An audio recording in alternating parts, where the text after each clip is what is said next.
Chapter 1. The sharp screech of tires and a blinding flash of light were the last things I remembered. Then, silence. A deep, suffocating silence. When I opened my eyes again, I was no longer the same. I blinked up at the ceiling, my vision unfocused. It was a plain white surface, the faint sound of a fan humming overhead.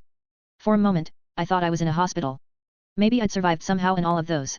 The truck, death, was just a bad dream. But as my senses sharpened, the details became clearer. This wasn't a hospital room. It was a bedroom. Not my bedroom. I sat up abruptly, my heart pounding. The room looked like something ripped out of a 90s sitcom. A mixture of chaos and charm. Comics were strewn across a desk, a few action figures leaned precariously on a shelf, and the walls were plastered with posters of superheroes, Fantastic Four, Captain America, and Wolverine. My breath hitched. The air smelled faintly of old wood and detergent. Everything felt oddly lived in, yet completely alien to me. What the hell? I muttered under my breath. My voice sounded different. Younger. Softer. I bolted to the mirror hanging on the wall and froze. Staring back at me was a face I knew all too well. A face I'd seen countless times on comic book covers, movies, and posters. Brown hair, a boyish face, and wide, innocent eyes. I even gave my face a few experimental pokes just to make sure this wasn't some super realistic dream. Nope, the face squished like it was supposed to. Of all the people I could have reincarnated as, why him? Why the biggest magnet for bad luck in comic history? For what felt like an eternity, I stood frozen, my reflection mocking me with every passing second. Even my hands felt different, slender but wiry, as if they belonged to someone far more athletic. This can't be real, I whispered. I was Peter Parker. Memories of my old life clawed at the edges of my mind. I was just a regular, shy, introverted comic book enthusiast in his 20s. I loved stories, superheroes, and the idea of adventure. But this was insane. I wasn't just in the Marvel Universe. I was the face of the Marvel Universe. A knock at the door startled me out of my thoughts. Peter. A warm, familiar voice called out. Are you awake? Breakfast is ready. Aunt May? My heart skipped a beat. The mere mention of her name brought a lump to my throat. I'd read so much about her over the years, but hearing her voice was gentle, caring and overwhelming. I needed to play this cool. No one could know something was wrong. Yet. I'm coming. My voice cracked slightly, but it worked. I took a deep breath and opened the door, stepping into a cozy little hallway. The walls were lined with old family photos. Uncle Ben's face stood out immediately. He was already gone. I didn't need any memories of this world to know that. Wait. Does that mean I already have my powers? But it felt normal, be it my senses or the way my muscles stretched while walking. Looks like everything wasn't exactly like in comics. Peter was supposed to already have the powers, even before Uncle Ben died. As I walked into the kitchen, he saw Aunt May bustling around the stove, her small frame moving with practiced ease. She looked just like the Aunt May from the comics. Not the younger, Hollywood version, but the classic May Parker. Her silver hair was tied back in a loose bun, and she wore a simple apron over her blouse. There you are, she said, turning to smile at me. Her eyes were warm, but there was a hint of worry in them. You were so quiet, I thought you might still be sleeping. Sit down, I made pancakes. Thanks, Aunt May, I said softly, sitting at the small table. She placed a plate in front of me, the smell of syrup and butter wafting up. It felt so normal. Comforting, even. But the weight of everything was crushing him inside. He forced a smile, trying to act like everything was fine. Are you feeling okay, Peter? She asked, sitting across from me. You've been a bit distracted lately. Crap. Of course she'd notice. Aunt May was no fool. I'm fine, I lied, taking a bite of the pancake. Just, thinking about school and stuff. She gave me a knowing look but didn't press further. Well, if there's anything you want to talk about, you know I'm here. Yet. Thanks, Aunt May, he said, genuinely grateful. After breakfast, he retreated to Peter's room or his room, needing a moment to breathe. His head was spinning with questions. How did this happen? Why me? And most importantly, where was I in the timeline? He grabbed Peter's phone from the desk and unlocked it, relieved the passcode was already saved to his fingerprint. The home screen was filled with notifications of messages, emails, and news alerts. The first thing he checked was the news feed. Military hunts Hulk after rampage in Nevada. Growing concerns over mutant threats. Crime wave sweeps through New York City. He read each headline carefully, trying to piece together the state of this world. The propaganda against mutants was strong, which meant the X-Men were active, but probably not in a good place. The Hulk being on the run suggested he was somewhere around the early Avengers timeline. The increasing crime rate screamed Wilson Fisk. Interesting. He thought. As he read, strange sensation began creeping over him. Thoughts became clearer, sharper. He could see connections forming between the headlines. Like his brain was solving a puzzle on its own, piecing together the world state from the scattered clues. Rapid adaptability, he muttered, the realization hitting him. This was his cheat. But how? How did I know about my cheat?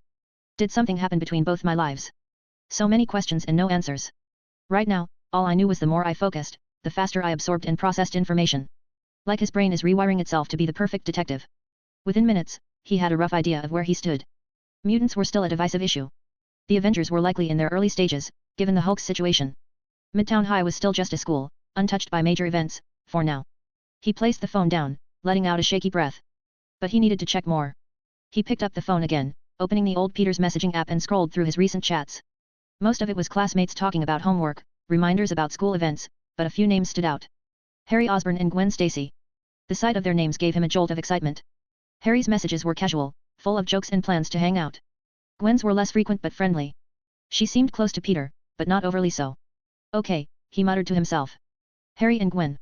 I can work with this. The ID card on the desk confirmed what he already knew, he was a student at Midtown High. Still, seeing it made his chest tighten with excitement. This was real. All of it. The rest of the day passed in a blur. He spent some time practicing small things like speaking, walking, even the way Peter smiled, using my cheat to blend in better. By the time Aunt May called me for dinner, I felt like I had nailed the basics. As he lay in bed that night, staring at the ceiling, his mind raced with thoughts. He was in the Marvel Universe, surrounded by heroes and villains he'd admired his whole life. The possibilities were endless. But this wasn't a game. This world was dangerous, and one wrong move could cost him everything. All right, he whispered to himself. Step 1, survive school. Step 2, figure out what's next. His lips curled into a small smile. Despite the confusion and fear, he couldn't help but feel a spark of excitement. This wasn't just a second chance. This was the chance. For now, I'd take it slow. Tomorrow, I'd see Midtown High for the first time. And who knew? Maybe I'd finally meet Gwen and Harry in person. Please drop some stones in support. Flexed biceps. Posted on January 20, 2025. Edited. Comment. 25 comment. Vote. Chapter 2. The morning sun crept into the room, spilling through the thin curtains and pulling Peter from a restless sleep. Except it wasn't really Peter. It was him, a comic book nerd trapped in Peter Parker's body. He sat up, rubbing his eyes as the realization hit him all over again. This wasn't a dream or some weird hallucination. It was real. And today, he was going to school as Peter Parker.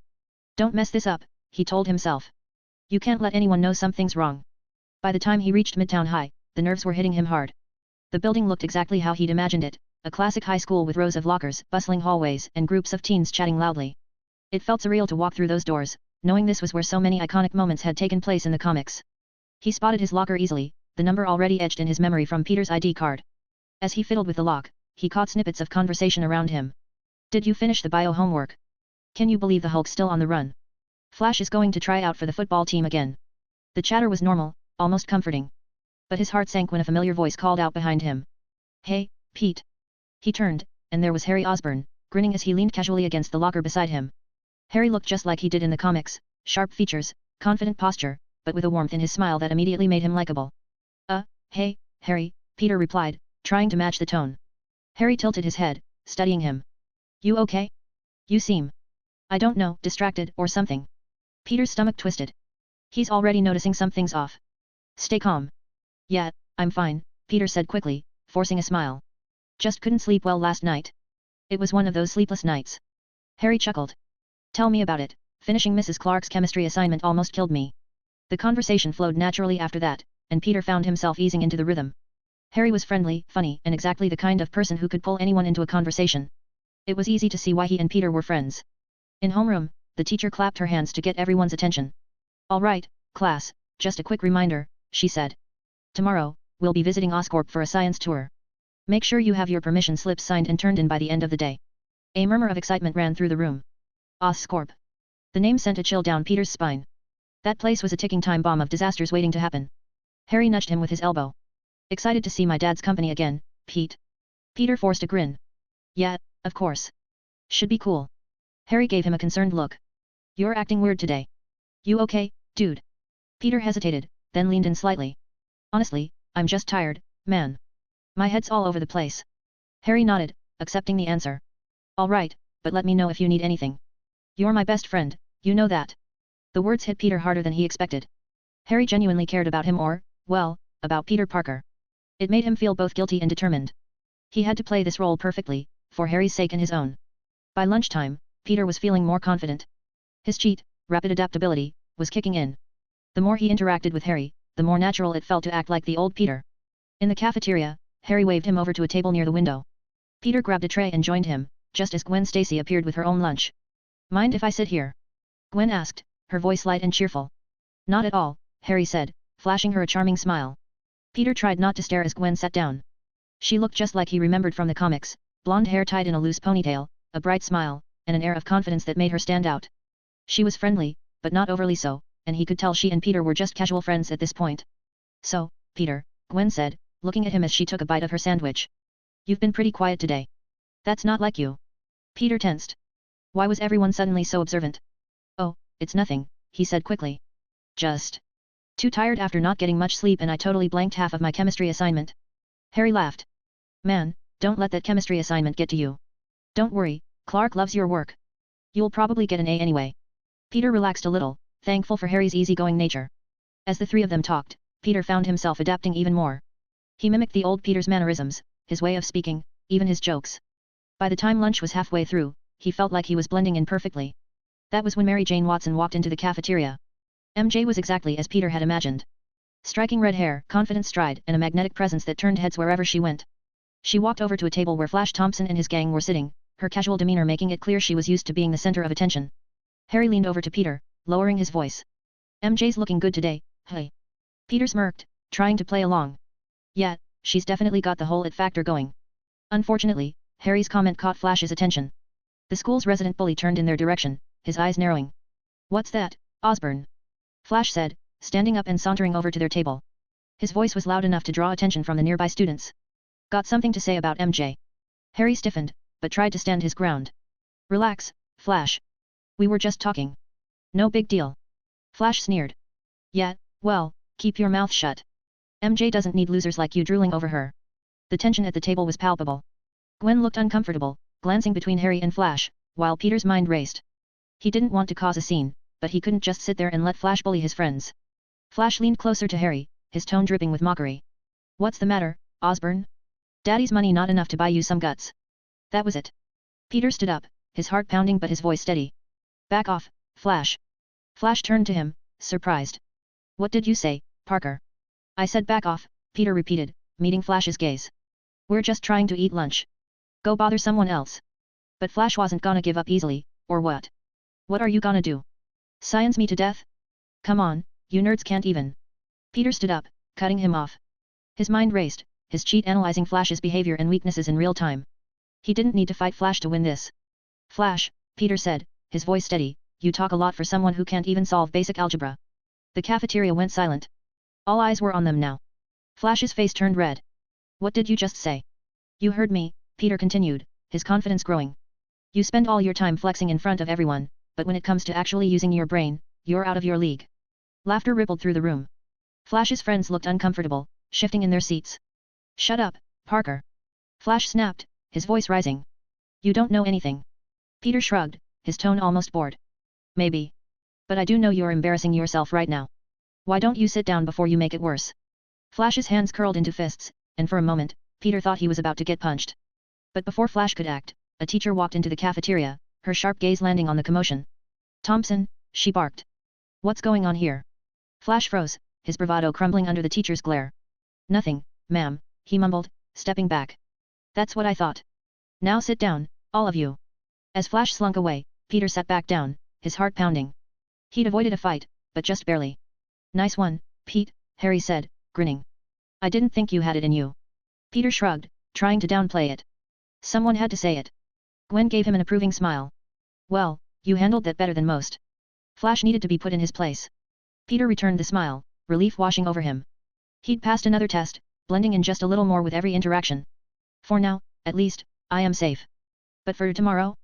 Well, I can only hope for a spider bite with no unplanned hiccups.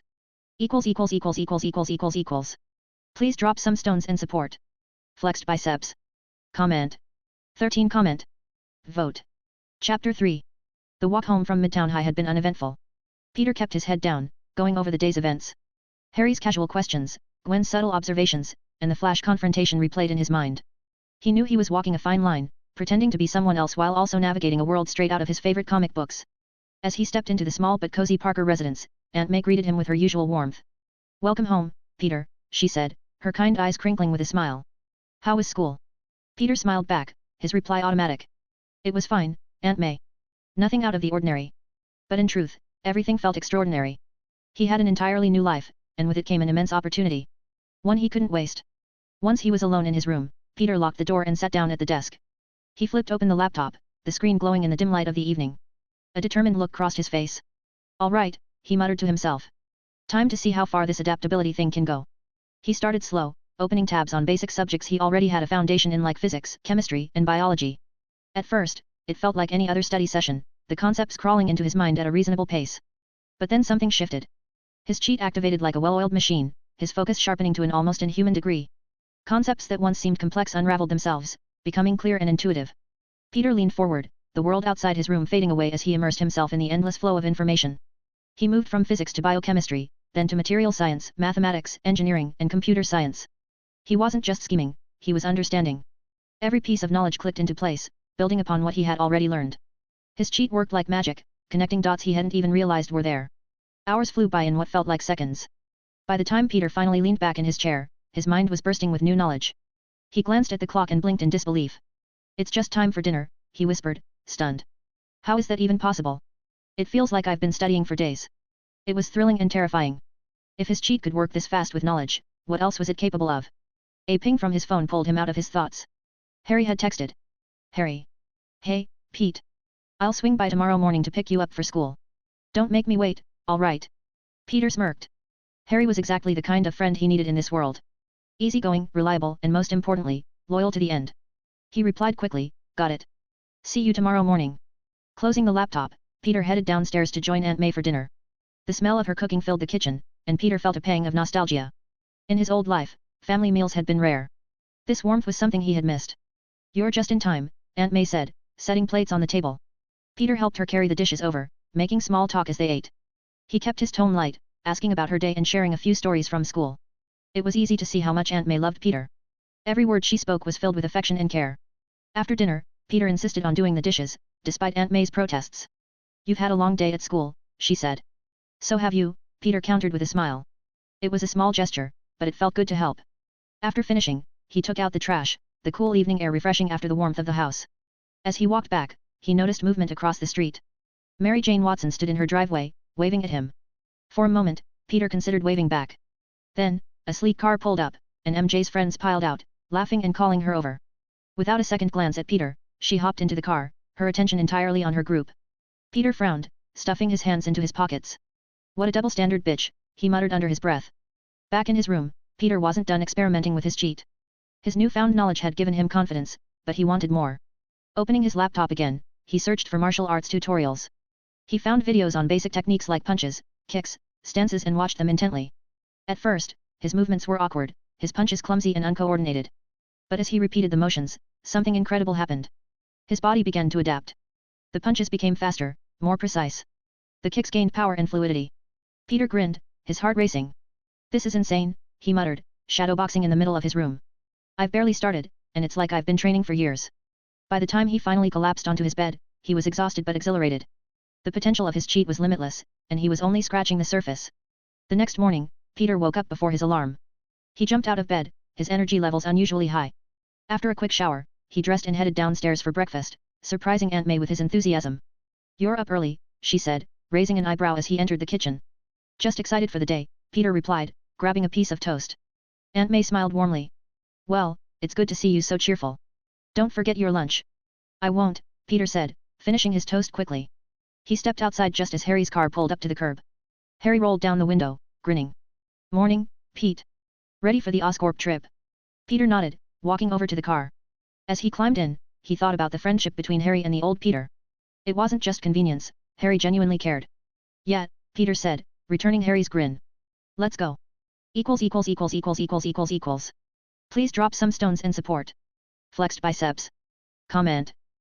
==================================================================================================================================〕〗Comment. Vote. Chapter 4.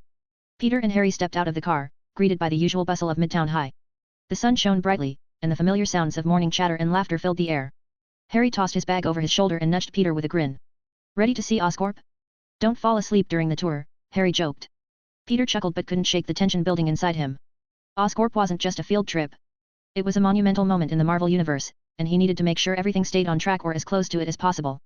As they boarded the bus with their classmates, Peter scanned the crowd, searching for familiar faces. Gwen Stacy was already seated near the front, her nose buried in a book. Peter gave her a small wave, and she glanced up with a smile before returning to her reading. He took a seat next to Harry and stared out the window, his thoughts racing. The radioactive spider. It's supposed to bite me today. But what if it doesn't? What if things have already changed? The idea sent a shiver down his spine. The butterfly effect could ruin everything, and without Spider-Man, the future could spiral into chaos. I need to find that spider, Peter muttered under his breath, determined. The Oscorp building loomed ahead, its glass exterior shining under the sun. As the students filed inside, they were greeted by a guide who welcomed them warmly and began the tour. Peter stayed alert, his eyes searching around for any sign of the spider. He couldn't afford to miss it. Their first stop was Dr. Kurt Connor's lab. The man himself stood in front of them, explaining his research on regeneration with a nervous energy that immediately caught Peter's attention. Dr. Connors gestured toward a tank filled with lizards, his voice wavering slightly. These creatures have incredible regenerative abilities. Imagine being able to regrow lost limbs or repair damaged tissue. Peter narrowed his eyes, studying Connors closely. There was something off about him. He was a little impatient and desperate. Harry leaned over and whispered, "He's in his mad scientist phase. My dad says he's too obsessed with his research." Peter nodded but kept his suspicions to himself. He's already started the experiments. It won't be long before he becomes the lizard. As the tour continued, the group was led to a section dedicated to animal trials. The guide explained the ethical considerations of their work, but Peter's attention was elsewhere. His heart skipped a beat when he saw the spider containment unit. The glass case that was supposed to hold the radioactive spider was empty. It's already escaped, Peter thought, panic rising. He looked around, scanning the room for any sign of the spider. It could be anywhere. What if it bit someone else? What if it was lost forever? "Excuse me," Peter said, raising his hand. "Can we take pictures here?" The guide hesitated before nodding. "Just make sure not to touch anything." Peter pulled out his phone, using it as an excuse to move through the crowd. His eyes darted across the room, searching for any hint of movement. He spotted MJ standing near the edge of the group, her back to him as she posed for a picture with her friends. Something small and dark scuttled across her shoulder. There it is. Peter's breath caught. The spider was crawling down MJ's arm, and she didn't even notice.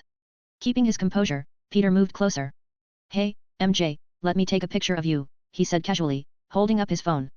MJ turned to face him, a playful smile on her lips. "Really, Parker? Didn't know you cared." She struck a pose, oblivious to the spider. Peter stepped closer, pretending to adjust the angle. His hand darted out, and he grabbed the spider, cupping it carefully in his palm. MJ blushed, mistaking his awkward movements for nervousness. "Well, don't keep me waiting, Parker. Take the picture." Peter snapped a quick photo, his mind racing. He had the spider. Now what? Peter slipped to the back of the group, his heart pounding as he stared at the creature in his hand. It was small, unassuming, yet it held the power to change his life forever. He hesitated. What if this doesn't work? What if it's just a regular spider? What if something goes wrong and I don't get the powers? Doubt crept in, but he forced himself to take a deep breath. He had come too far to back out now. Before Peter could steal his resolve, Harry threw an arm around his shoulders. "There you are, Pete. What's with the sneaking around?" Harry asked, laughing. The sudden movement made Peter stumble, and he instinctively shoved the spider into his pocket. The creature, agitated by the sudden shift, bit down on his skin. Peter winced, shaking his arm. The bite stung, but he managed to keep his reaction subtle. "Nothing, Harry," Peter said, forcing a smile. "Just trying to get some good photos." Before he could check the spider, a classmate nearby let out a yelp. "Ew, a spider." Peter turned in time to see the girl crush the spider under her shoe. His heart sank. The radioactive spider was gone, its remains smeared on the floor. Nobody can know about the bite, Peter thought, hiding his discomfort as the group moved on. By the time Peter got home, he was utterly exhausted. His body felt heavy, and his thoughts were muddled. Aunt May greeted him with concern. "You look tired, Peter. Did you have a long day?" she asked. "Yeah, just the usual field trip stuff," Peter replied, trying to sound normal. He helped her set the table for dinner, but his mind was elsewhere. The bite was starting to itch, and he couldn't stop wondering if it had worked. After dinner, Peter went up to his room, closing the door behind him. He checked the spot where the spider had bitten him, but there was no obvious change. Maybe it's too early, he thought. Or maybe it didn't work at all. Frustration gnawed at him as the hours dragged on. He kept waiting for something. Anything, to happen. But there was no surge of power, no sudden transformation. Eventually, Peter gave up and climbed into bed. His eyes felt heavy, and the events of the day played through his mind like a broken record. If it worked, I'll know soon enough, he thought as he drifted off to sleep. Please drop some stones in support. Flexed biceps. Comment. 9 comment. Vote. Chapter 5. Peter woke up with a jolt, feeling like a live wire. His entire body buzzed with energy, his muscles tingling with newfound strength. It felt as if he'd been injected with pure adrenaline, his senses sharper than ever. He sat up and rubbed his eyes, but the moment his hand touched the bed sheet, it clung to his palm. His fingers stuck like glue, and when he tried to pull it off, the fabric ripped. Peter froze, staring at the shredded sheet in shock. What the heck? His heart raced as realization dawned on him. The spider bite. It had worked.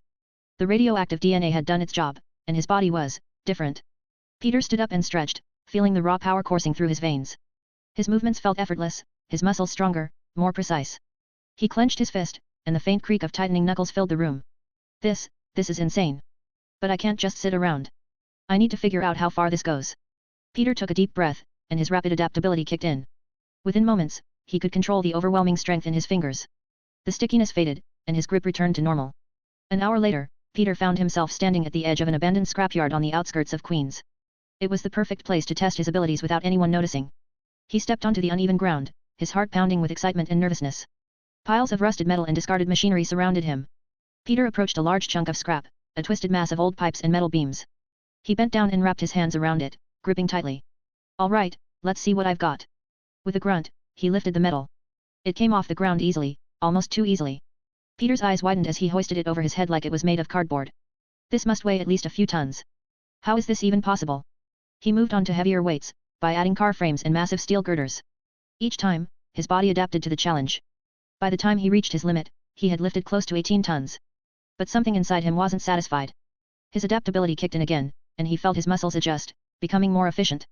He bent down to try again, and this time, he managed to lift 20 tons. Peter dropped the metal and stood there, panting but exhilarated. This is insane. I'm stronger than the Spider-Man from the comics. I need to test everything. Peter decided to test his speed next. He found a clear path in the scrapyard and took off running. The world blurred around him as his legs carried him at incredible speeds. He glanced at the timer on his phone, estimated the approximate distance he ran and calculated his speed. 70 miles per hour. That's fast, but let's push it further. He grabbed a chunk of metal weighing a few tons and started running again. The added weight slowed him at first, but his adaptability kicked in, and within minutes, he was back up to 80 miles per hour. Peter came to a stop, his chest heaving, a grin spreading across his face. I'm not just stronger. I'm faster too. But what else can I do? As he explored more of the scrapyard, Peter accidentally scraped his arm against a sharp piece of metal. He winced, looking down at the cut. Blood welled up, but before he could even react, the wound began to close. Within minutes, it was completely healed. Enhanced regeneration? That's new. This just keeps getting better. He decided to test his agility and reflexes next. Climbing a nearby stack of old cars, he found that his hands and feet stuck to the surfaces effortlessly. He scaled the stack like a spider, reaching the top in seconds. From there, he spotted a nearby building at the edge of the scrapyard. Without hesitation, he leapt. The air rushed past him as he soared through the gap, landing gracefully on the opposite building. He glanced back at the car stack falling at the opposite direction with a loud noise, estimating the distance. 50, maybe 55 meters. Not bad. Let's see how high I can jump. I guess it's time to get out of here. Peter crouched, gathering his strength, and launched himself straight up. He soared into the air, reaching a height of about 25 meters before landing smoothly. By the time Peter returned home, it was nearly lunchtime. He walked through the door, his heart still racing with excitement. Aunt May looked up from the kitchen and smiled. You're in a good mood today, Peter. What's gotten into you? Peter grinned, his mind racing for an excuse. I'm just happy I get to share lunch with the most beautiful lady I know. Aunt May laughed and waved him off. Oh, stop it, you charmer. Go wash up, and help me set the table.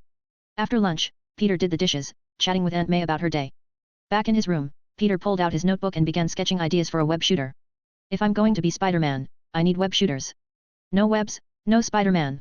He spent the next few hours refining the formula for the web fluid, drawing from the knowledge he had absorbed during his study session. With his adaptability, the process felt almost natural, like piecing together a puzzle he already knew the solution to. He scavenged the basement for parts: old pumps, valves, and tubing from Uncle Ben's old tools. It wasn't perfect, but it was a start. This will work. I just need more materials. Peter checked his savings and frowned. His pocket money wasn't nearly enough to buy the things he needed. I need a job. A part-time gig would solve everything. As he scrolled through job postings online, one caught his eye. Assistant needed, Oscorp Labs. Apply now. The ad was posted for Dr. Connors. Peter's heart leapt. This was perfect. Not only could he earn money, but he could also keep an eye on Connors and Oscorp's other projects. He called the reception desk, but the response was disappointing. Sorry, but we don't hire high school students for sensitive positions. Peter sighed, leaning back in his chair. No plot armor for me, hey? But then he remembered Harry. If Norman Osborn was home, Harry might be his way into Oscorp. Peter quickly texted Harry, Hey, any chance I could meet your dad? I'm interested in new part-time assistant for Dr. Connors at Oscorp. As Harry replied with a thumbs-up emoji, Peter grabbed his jacket and called out to Aunt May. I'm heading out for a bit. Don't wait up for me. He dashed out the door, hoping to catch the next bus in time.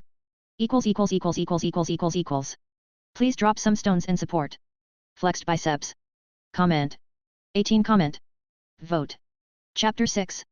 Peter stood in front of the towering Oscorp building, its glass panels shining in the afternoon sun. The structure stood tall, stretching into the sky. This was a testament to Norman Osborn's wealth and ambition. 31 floors. Peter thought. Staring up at the massive building. Each level with its own purpose. Offices, labs, residences, and secrets buried even deeper. He entered the lobby, greeted by marble floors and polished metal accents. Security was tight, but Harry had already arranged for his access. Peter made his way to the elevator and pressed the button for the 25th floor, where Harry's quarters were located. As the elevator ascended, Peter's mind raced. He had done his research on Oscorp during his late-night study binge. The first 10 floors were dedicated to business operations and conference rooms. The next 10 were labs and prototype development areas. Floors 21 through 30 housed the Osborn family's private residences, with Norman's penthouse dominating the 30th floor. The 31st floor featured a private garden and an exclusive penthouse. But what truly intrigued Peter were the unspoken basement and sub-basement labs. Those were where the most advanced, and likely dangerous, research took place. The things that could happen here. Peter thought, his stomach tightening. Norman's experiments, Otto's work, advanced research, maybe even things no one should be working on. When the elevator doors opened, Harry was waiting for him, leaning casually against the wall. About time you showed up, Harry teased, grinning. Peter smiled back. Wouldn't miss it for the world. Harry led him down a corridor. Come on, Dad's having lunch. I'll take you to him. Peter followed Harry through the luxurious halls, lined with artwork and expensive decor. The Osborns spared no expense in making their home look impressive. As they approached the dining hall, Harry glanced at Peter. Listen, my dad doesn't like being disturbed when he's eating. But for you? He'll make an exception. He's always had a soft spot for you, Pete. Peter raised an eyebrow. Really? I had no idea. Harry chuckled, though there was a hint of something else in his tone. Jealousy, perhaps. Yeah, well, don't let it go to your head. When they entered the dining hall, Norman Osborn was seated at the head of a long table, elegantly cutting into a steak. He looked up as they approached, and to Harry's surprise, a rare smile crossed his face. Peter, Norman said, his voice warm. It's been a while. You've grown. Good to see you too, Mr. Osborn, Peter replied, forcing himself to stay calm. He knew exactly who Norman Osborn was and who he would become. But for now, he had to focus. This was an opportunity to learn and adapt.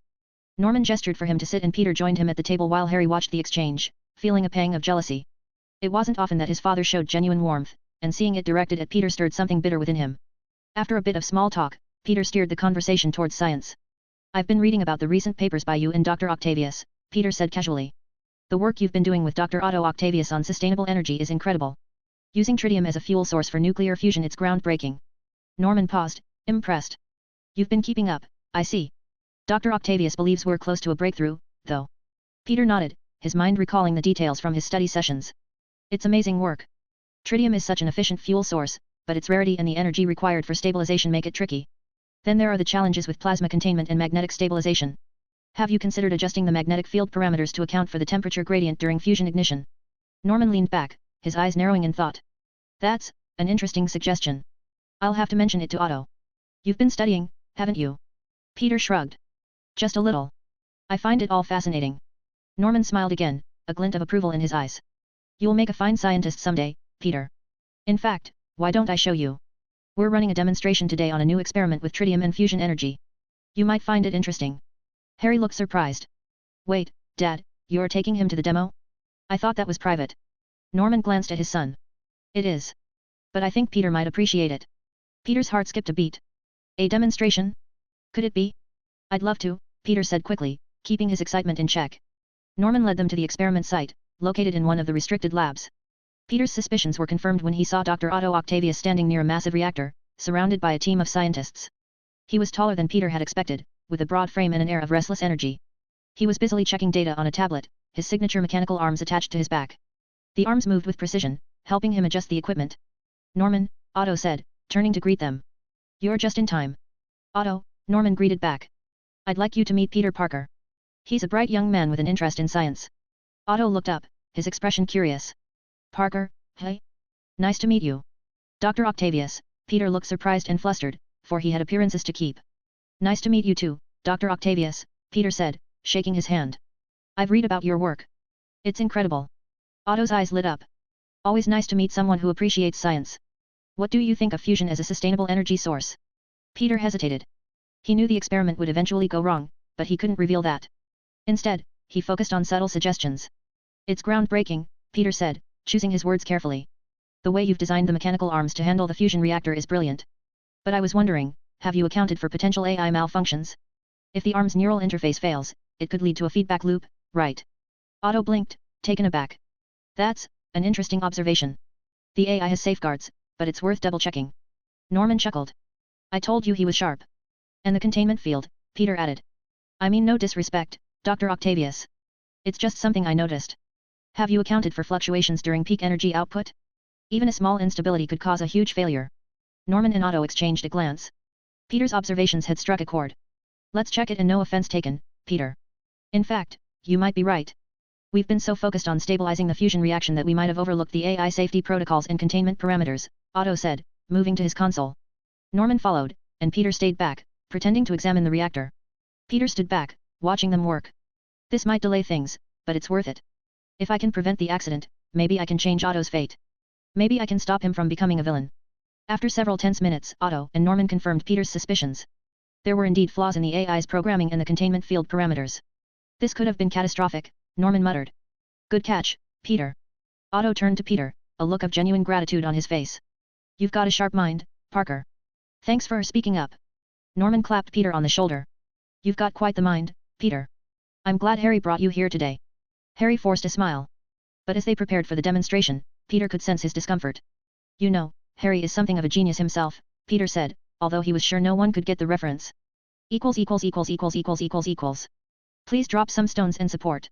========================================================================================================================5 comment. Vote. Chapter 7. The demonstration hall was packed with investors, scientists, and prospective clients, all eagerly awaiting the unveiling of Oscorp's latest technological marvel. Peter stood near the back with Harry, blending into the crowd.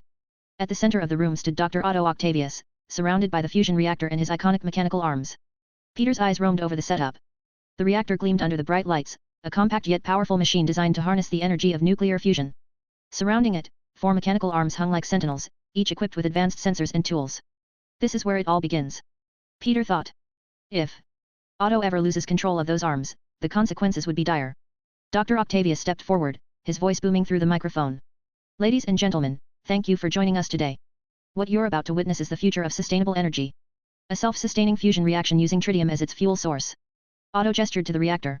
This small device has the potential to power an entire city without producing harmful byproducts. It's clean, efficient, and limitless. And these, he motioned to the mechanical arms, are the key to making it all possible. He explained how the arms were connected to a neural interface, allowing him to control them with his thoughts. Each arm was designed to withstand extreme temperatures and magnetism, enabling them to manipulate the fusion core safely. Peter listened intently, comparing Otto's explanation to what he remembered from his old world. He's right. The science is sound. But even the smallest mistake could destabilize the reaction. I have to keep an eye on this. The demonstration began. Otto activated the reactor, and a bright light filled the room as the tritium core ignited. The mechanical arms sprang to life, moving with precision as they stabilized the magnetic fields around the core. The audience watched in awe as the fusion reaction grew, creating a miniature sun contained within the reactor. This is it, Otto said, his voice filled with pride. The power of the sun, harnessed in the palm of my hand. The crowd erupted into applause as the reactor stabilized, its energy output displayed on a large screen. Investors whispered excitedly among themselves, and a few even approached Norman to congratulate him. Peter felt a surge of relief. No accidents. Not today, at least. After the demonstration, the room buzzed with conversation. Investors discussed the commercial potential of the reactor, while scientists debated its implications for the future of energy. Peter stayed close to Harry, quietly observing. Soon, Otto found them, accompanied by Norman. Well, what did you think? Otto asked, addressing Peter. It was incredible, Peter said honestly. The precision of the arms, the stability of the reaction. It was all perfect. Norman smiled, clearly pleased by the praise. I told you he'd appreciate it, Otto. Peter's got a sharp mind. Sharp indeed, Otto agreed. You know, if you're ever interested, I could use an assistant. Someone to help with the finer details of my work. Peter hesitated, then smiled politely.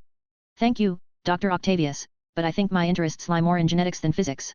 I was actually hoping to apply for the assistant position under Dr. Connors. Norman raised an eyebrow. Genetics? That's quite a shift from fusion reactors. Peter chuckled. I've always been fascinated by it. And I've done a lot of reading on Dr. Connors' work. I think I'd be a good fit. Norman's skepticism was evident. You've proven yourself when it comes to physics, Peter. But genetics is a different field altogether. Tell me, how would you ensure proper sterilization of lab equipment? Peter replied without missing a beat. I'd use an autoclave for heat-resistant tools and an ethanol solution for delicate instruments. UV sterilization could also be used for non-porous surfaces. Norman nodded, clearly impressed. And what about preparing biological samples for analysis? Peter answered each question confidently, drawing on both his newfound knowledge and his rapid adaptability. By the end of the impromptu interview, Norman seemed satisfied. All right, Norman said, clapping him on the shoulder. Let's see if Dr. Connors agrees. Norman led Peter to one of the labs on the 15th floor. Dr. Kurt Connors was hunched over a microscope, his movements frantic. He barely acknowledged their arrival, his focus entirely on his work. Kurt, Norman said sharply. I've brought you an assistant. He'll help you finish the project on time. Connors looked up, his expression impatient. I don't need an assistant, Norman. I need more time. The project is delicate and rushing it will only increase the risk of failure. You've had enough time, Norman replied coolly. Peter here is more than capable of assisting you. He'll handle the routine tasks so you can focus on the important details. You look too young, are you a high school student? Dr. Connors turned to Peter. Yes. But I know all the basics and have already read all your papers, Peter answered. Connors sighed, clearly unhappy but unwilling to argue further. He gave Peter a quick briefing. You will be responsible for cleaning the equipment every evening and preparing the lab every Saturday and Sunday. Make sure everything is spotless. Contamination could ruin weeks of work. Peter nodded. Understood, Dr. Connors. Without another word, Connors returned to his microscope, muttering to himself about protein synthesis and tissue regeneration. Peter got to work immediately, cleaning the lab equipment with precision and efficiency. Thanks to his rapid adaptability, he quickly memorized the layout of the lab and the proper cleaning procedures. This isn't so bad, he thought. It's a bit mundane, but it's a start. And it gives me access to Connors' research. This will soon help me develop other serums to further my powers. Once he was done, he said goodbye to Norman and made his way out of the building. As Peter walked home, he pulled out his phone and texted Harry. Hey, I need a favor. Can you lend me $300? I'll pay you back as soon as I get my first paycheck. Harry replied almost immediately. $300?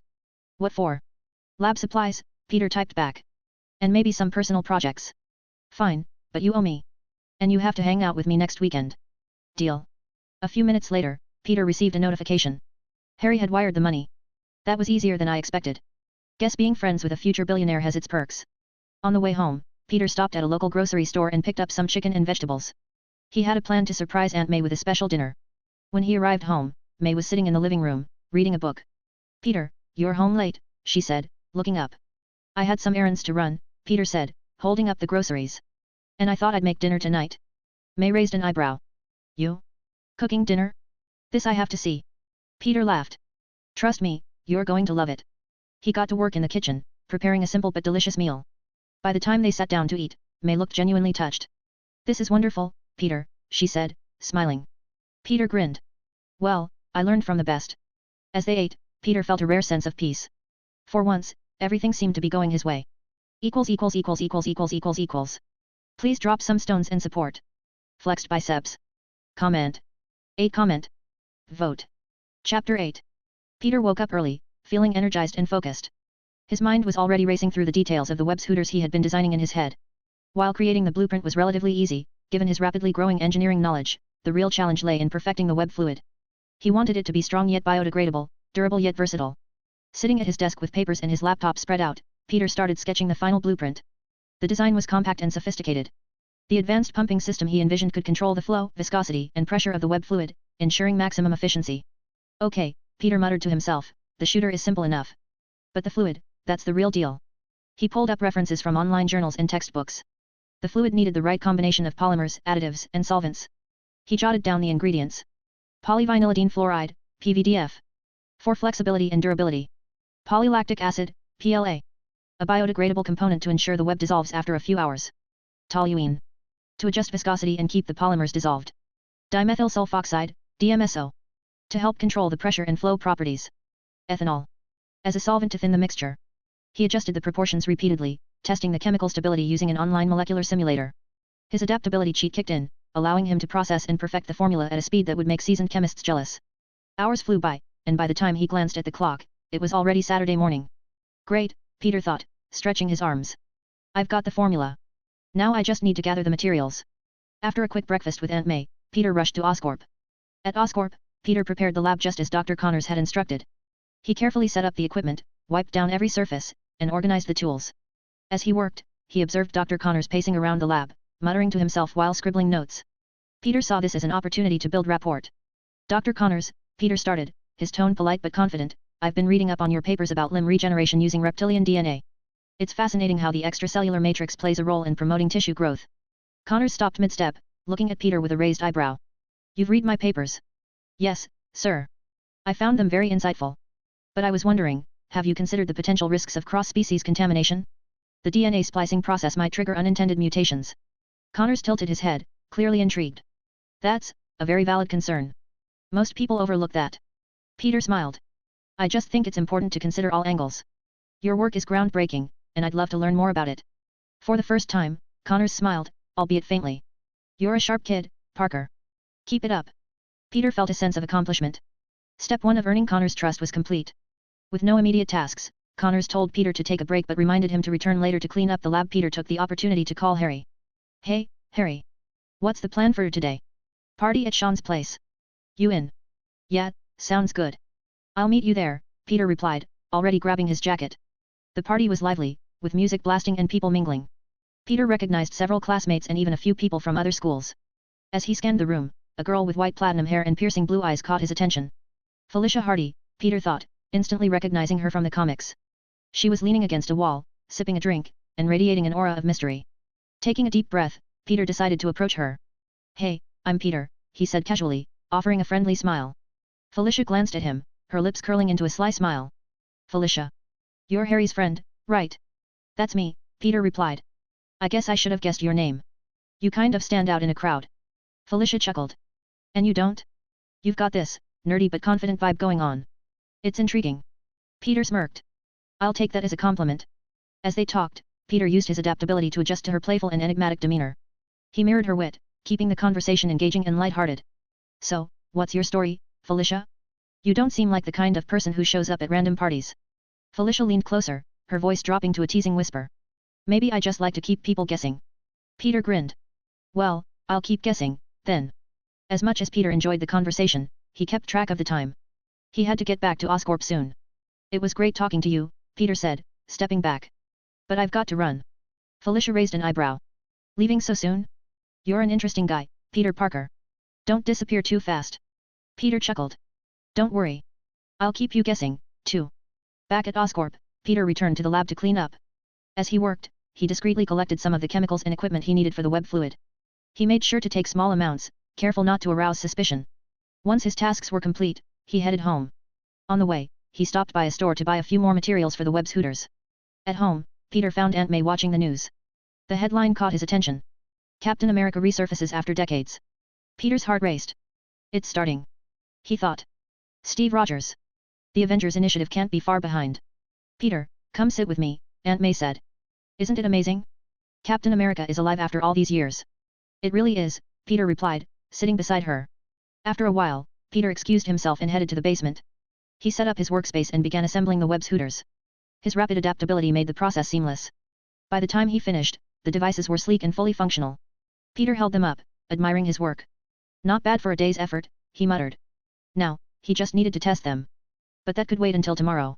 For now, he decided to meditate, turning the gears of rapid adaptability to master his mind. It won't be long before he faces telepaths, mutants, or sorcerers.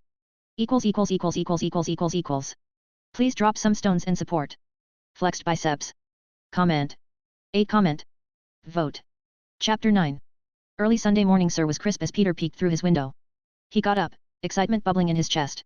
Today was the day he would test his web's hooters. After a quick breakfast and making sure Aunt May was still asleep, Peter grabbed his gear. The makeshift mask and gloves he had fashioned from old clothes felt crude, but they would do for now. He packed his web's hooters, extra fluid cartridges, and a toolkit, then slipped out the door unnoticed. Peter found himself in an abandoned construction site on the outskirts of the city. The towering steel beams and half-finished structures provided the perfect playground for his experiment. Standing atop a concrete platform, Peter slid the web's hooters onto his wrists and secured the straps. He took a deep breath, muttering to himself, "All right, Parker. Time to see if all that chemistry and engineering actually works." He raised his arm, aiming at a nearby beam. With a press of the trigger, a thin, silvery strand shot out, attaching itself firmly to the metal. Peter gave it a gentle tug, testing its strength. "Not bad," he said, nodding. Next, he adjusted the web fluid pressure using the small dial on the shooter. He fired again, this time at a farther beam. The web flew true, striking its target with a satisfying thwip. Okay, aiming works. Let's see if this thing can handle some weight. Peter grabbed the strand and gave it a hard pull. It held steady. Taking a leap of faith, he gripped the web with both hands and swung forward. His heart raced as he soared through the air, the wind rushing past his ears. Whoa, he shouted, landing ungracefully on a platform. Peter dusted himself off, grinning. All right, that was rough, but we're getting somewhere. For the next hour, Peter repeated the process, making adjustments to the shooters after each trial. He tweaked the pressure settings, adjusted the web fluid composition, and even modified the trigger mechanism for better response. With every swing, his rapid adaptability kicked in, and his movements became more fluid and precise. By the time he was done, Peter felt like an experienced aerialist. He could swing, flip, and land with ease, his body moving instinctively. He stood on a high beam, gazing out at the city skyline. This is amazing, he whispered to himself. I can do so much with this. But I've got to be careful. After his successful trial, Peter packed up and headed to Oscorp. At Oscorp, Peter followed his usual routine of preparing the lab. As he worked, Dr. Connors entered. His face was a mix of focus and irritation, as though he had already been wrestling with a problem before stepping into the lab. Good morning, Dr. Connors, Peter greeted politely. Connors scanned the setup. Morning, Peter, he muttered. As the morning wore on, Peter watched Connors work. The regenerative serum was the focus of today's experiments. Peter knew this was a dangerous path, but he had to approach the subject delicately. Dr. Connors, Peter began, keeping his tone light, I was looking over some of the notes you shared the other day. It's incredible work. Connors looked up, his expression curious. Oh? What about it? Well, I know the goal is to promote limb regeneration, but cross-species genetics is uncharted territory. Connors interrupted, his expression irritated. Yesterday it was the mutations. What are you getting at, Parker? Are you questioning my methods? Peter answered. Not at all, sir. But theories don't always account for real-world variables. For example, what if the lizard DNA triggers aggressive behavior or rapid cellular decay? Have you tested long-term effects on the subjects? Connors hesitated, clearly unsettled by the question. We've conducted short-term tests, but the long-term data is incomplete. Peter pulled out a notebook filled with diagrams and notes he had prepared earlier. I've been doing some reading. Here's a list of potential complications and suggested ways to mitigate them. For instance, you could use a secondary inhibitor to stabilize the serum and monitor cellular activity more closely. Connors sighed, clearly torn between his irritation and the logic of Peter's suggestion. Fine, he said at last. I'll admit that some of these points are valid. I'll take a closer look at the data. Peter smiled. Of course, sir. I'm just here to help. Your work is too important to be rushed. He felt a little relieved. At least he had planted a seed of caution in Connor's mind. After completing his tasks, Peter headed to the cafeteria with his laptop. He found a quiet corner and opened a coding environment. Time to brush up on some skills, Peter thought. He spent the next hour diving into web development, cryptography, and advanced computer science topics. He knew these skills would be invaluable for his future plans, for earning money and for his new double life. He needed to stay ahead of the curve. Later that afternoon, Peter returned to the lab to clean up. Connors barely acknowledged him, muttering to himself as he pored over the serum data. Peter worked quickly and efficiently, his mind already planning the rest of his evening. Later that night, Peter found himself in his small makeshift training area in the basement. Wearing workout clothes, he practiced his martial arts routines, refining his punches, kicks, and stances. Being able to swing around the city is great, he thought, drinking some water from his bottle, but I need to be able to hold my own in a fight. His movements were precise and calculated, his rapid adaptability helping him improve with every strike. Sweat dripped down his face as he continued to train, but he didn't stop. After an hour of training, Peter sat on the floor, catching his breath. He looked up at the ceiling, his thoughts racing. Tonight, he whispered to himself. Time to see what I am really capable of. And what this city is hiding. He got up and prepared for tonight, silently. His double life will all be over if Auntie May found out. Please drop some stones and support. Flexed biceps. Comment. 6 comment. Vote. Chapter 10. Perched on the edge of a skyscraper, Peter Parker sat with his legs dangling over the side. He wore his homemade Spider-Man mask, a rough red cloth with eye holes covered with white tinted glass, and a dark blue hoodie to complete the look. His web hooters rested snugly on his wrists, ready for action. The suit wasn't fancy, but it was functional. The rain drizzled around him, creating a misty glow across the city lights below. This is actually kinda cool, Peter muttered to himself, gazing at the sprawling city. I think I get why Batman does this so often. The view is awesome. The rain, the hum of the city, the faint glow of neon signs, it all felt cinematic. He felt like a real superhero, even if his suit looked more thrift store chic than high-tech hero. It was surreal being up so high, as though the world below wasn't entirely real.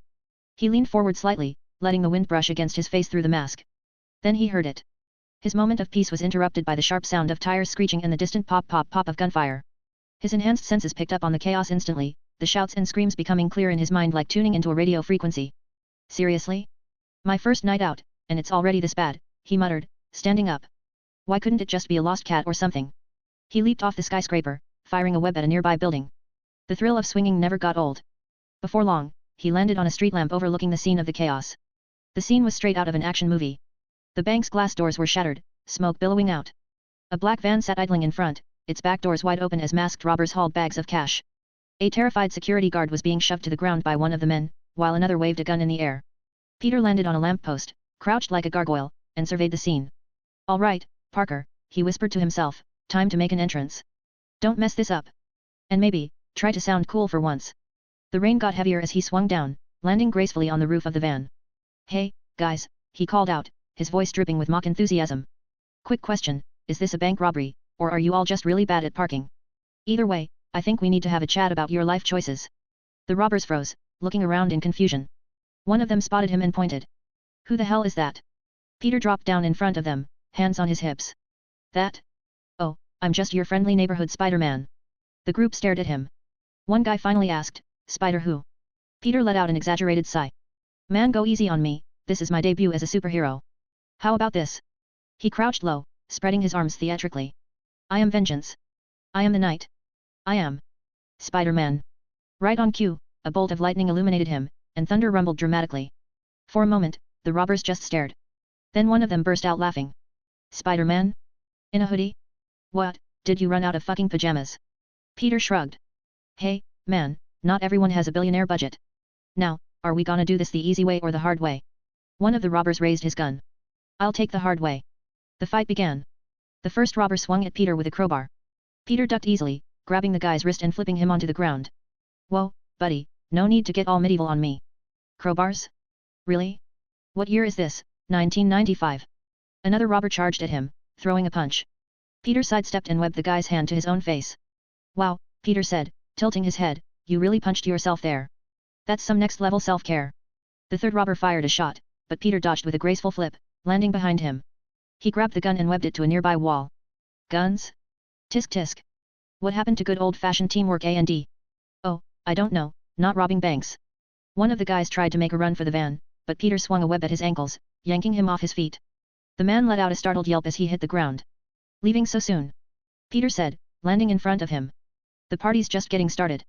The last two robbers hesitated, clearly debating whether to fight or flee. Peter cracked his knuckles, taking a step forward. Look, I get it, he said. You've had a long day. You just wanted to steal some money and maybe grab a burger afterward. But here's the thing, you picked the wrong guy to mess with. One of them lunged at him, swinging wildly. Peter sidestepped, grabbed the guy by the collar, and webbed him to a nearby lamppost. Pro tip, if you're gonna rob a bank, maybe learn how to fight first. The last robber raised his hands in surrender. So, Peter said, tilting his head, what's the plan here? You rob a bank, run off with a ton of cash, and what? Open a sandwich shop? Buy an island? Come on, give me something. The guy just whimpered, clearly too scared to answer. Peter sighed. No imagination. It's honestly disappointing. He turned to the group, all of whom were groaning in pain or stuck in webs. Well, gentlemen, it's been fun. But I think it's time you all take a little nap. He fired off a few more webs, securing them all to a nearby lamppost. As the sound of police sirens grew closer, Peter swung away, making sure to stay out of sight. As the sound of police sirens approached, Peter stood back, surveying his handiwork. Well, that was fun, he said to himself, brushing some imaginary dust off his hoodie. First mission, success. 0 casualties, minimal property damage, A&D. I got to say some cool one-liners. Not bad, Spider. Not bad at all. He swung away before the cops arrived, disappearing into the night. Back home, Peter slipped through his bedroom window, quickly hiding his makeshift suit in his closet. Aunt May was already asleep, and Peter let out a sigh of relief. First patrol done, he muttered, collapsing onto his bed. This looked way easier in the comics. The next day at school, Peter went through his routine. Harry seemed a little distant, though he still greeted Peter with a nod. Everything okay? Peter asked. Yeah, Harry said with a shrug. Just. Dad's been on my case again. You know how it is. Peter gave him a reassuring smile. Well, if you need help with schoolwork or anything, I've got your back. Thanks, man, Harry said, though his smile didn't quite reach his eyes. In class, Gwen teased Peter about his newfound confidence. You've been different lately, she said, smirking. Did you join a self-help group or something? Peter laughed, scratching the back of his neck. No. Just, been working out, I guess. Equals. Please drop some stones in support. Flexed biceps. Comment. 13 comment. Vote. Chapter 11.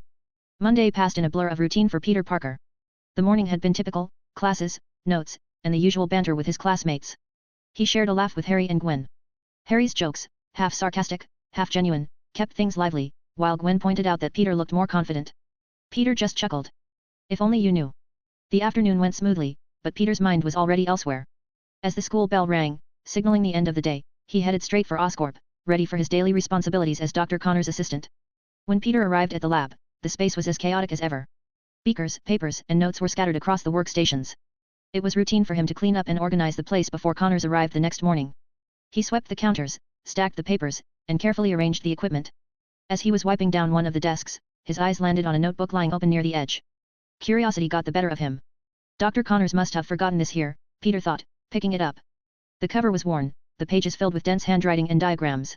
As he schemed the contents, Peter's enhanced brain immediately began to process the data.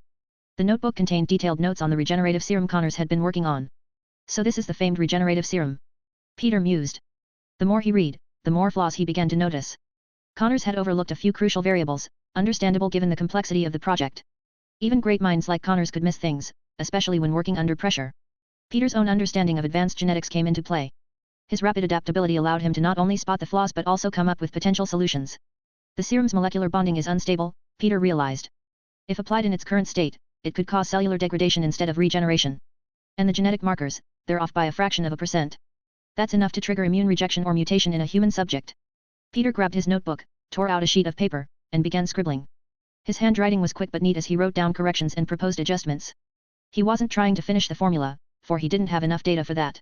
Instead, he focused on reducing the serum's risks and pointing Connors in the right direction. Once satisfied, Peter folded the paper and tucked it back into Connors' notebook. This should do it. He thought. Just enough to push him forward but not enough to give away everything. Don't want to make it too obvious. Peter finished cleaning the lab and left. For him, it was another normal day. That evening, Peter sat at his desk, a laptop open in front of him. He wasn't just Spider-Man, he was also a tech enthusiast, and his growing expertise in cryptography and computer science reflected that. His latest goal? Create an untraceable online presence, to start uploading videos as Spider-Man. But for that, he needed to ensure his identity remained a secret. Peter leaned back in his chair, stretching. A YouTube channel could be the answer, he muttered to himself. Fame, money, and maybe even some respect. Plus, it'd give me a platform to gather evidence if things ever get messy. He spent hours researching videography techniques, editing software, and ways to encrypt his uploads. By the time he was done, he felt confident in his plan. Nightfall came, and with it, Peter's transformation into Spider-Man. He pulled on his homemade suit, the red mask paired with a dark blue hoodie. An upgrade was long overdue. It was a quiet night in Queens. Well, as quiet as it could be. Peter Parker swung through the city, enjoying the sound of distant car horns and the occasional noises from alleyways. Quiet nights make me nervous. He thought, flipping onto the side of a building to survey the streets below. Because quiet nights never stay quiet. As if on cue, a loud crash echoed from the corner of 31st and Main. Glass shattered, alarms blared, and Peter's enhanced senses picked up panicked shouting. Here we go, Peter muttered, leaping into action. He swung toward the commotion, landing on the wall outside a local bank. Peering through the broken window, he saw 3 masked figures inside. Seriously? Peter whispered to himself. Guys robbing a bank, at night, with Fantastic Four masks? Oh, this is too good. Indeed, the robbers had chosen masks that were a bit on the nose. One wore a blue mask of Mr. Fantastic, complete with a stretched-out fake nose. The second had a Human Torch mask that glowed faintly in the dim light, and the third donned a clunky mask of the Thing. Peter crouched on the window ledge, watching as the trio worked. Mr. Fantastic was fiddling with the ATM, trying to hack it open with a knife. Human Torch stood by with a baseball bat, keeping watch, while the Thing waved a pistol at the nervous security guard tied to a chair. This has got to be the most ridiculous heist ever, Peter said, shaking his head. He fired a web at the ceiling and swung in, landing on top of the ATM. Hey, fellas, he called out, grinning beneath his mask. Don't you think the real Fantastic Four would be a little embarrassed by this? I mean, at least pick masks that match your skill level. And where is the fourth one, is she? Invisible. The robbers froze, startled by the sudden arrival. What the? Mr. Fantastic blurted, spinning around. Relax, Luffy, Peter quipped, flipping off the ATM and landing in front of them. It's just your friendly neighborhood Spider-Man. Now, who's into some nice, old BDSM? Take him out. The Thing growled, raising his pistol. Peter's reflexes kicked in as he fired a web at the gun, yanking it out of the Thing's hand. Whoa there, Rocky. Guns are dangerous. Let's stick to good old-fashioned fisticuffs, shall we? The thing charged at him, but Peter flipped over him with ease, landing a playful tap on his shoulder as he landed. Tag. You're it. Peter teased. Meanwhile, Human Torch swung his baseball bat, aiming for Peter's ribs. Peter ducked and fired a web at the bat, pulling it out of the robber's hands and sending it clattering to the floor. Come on, Flame Boy, Peter said, shaking his head. A bat? At a bank robbery? What is this, Little League? Human Torch tried to throw a punch, but Peter sidestepped and webbed his feet to the ground. The robber yelped as he lost his balance and toppled over. Don't worry, Peter said, patting his head. You're still a hothead, even without the bat. Mr. Fantastic, still holding his knife, tried to sneak up behind Peter. But Peter's senses flared, and he spun around just in time. Yikes. Stretchy with a knife. Peter exclaimed, dodging a slash. What's next, the thing with knitting needles? He disarmed Mr. Fantastic with a quick flick of his wrist, then webbed his hands together. Knife safety is important, buddy, Peter said, wagging a finger. Don't run with one, and definitely don't rob a bank with one. The thing, now weaponless but still determined, tried one last charge. Peter jumped onto a wall, sticking there effortlessly as the thing stumbled into the ATM. Careful, Rocky. You'll break the poor machine. Peter called out, firing 2 webs at the thing's arms and yanking him backward. The hefty robber hit the floor with a grunt, webbed up like a cocoon's. The trio were now thoroughly webbed up, except the nostrils.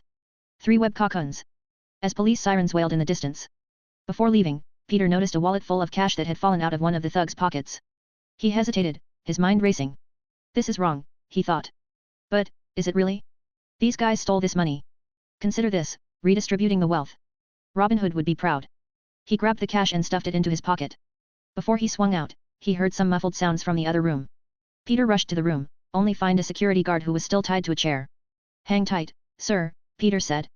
With a quick snap, he freed the guard. The guard nodded, his hands trembling. Thank you.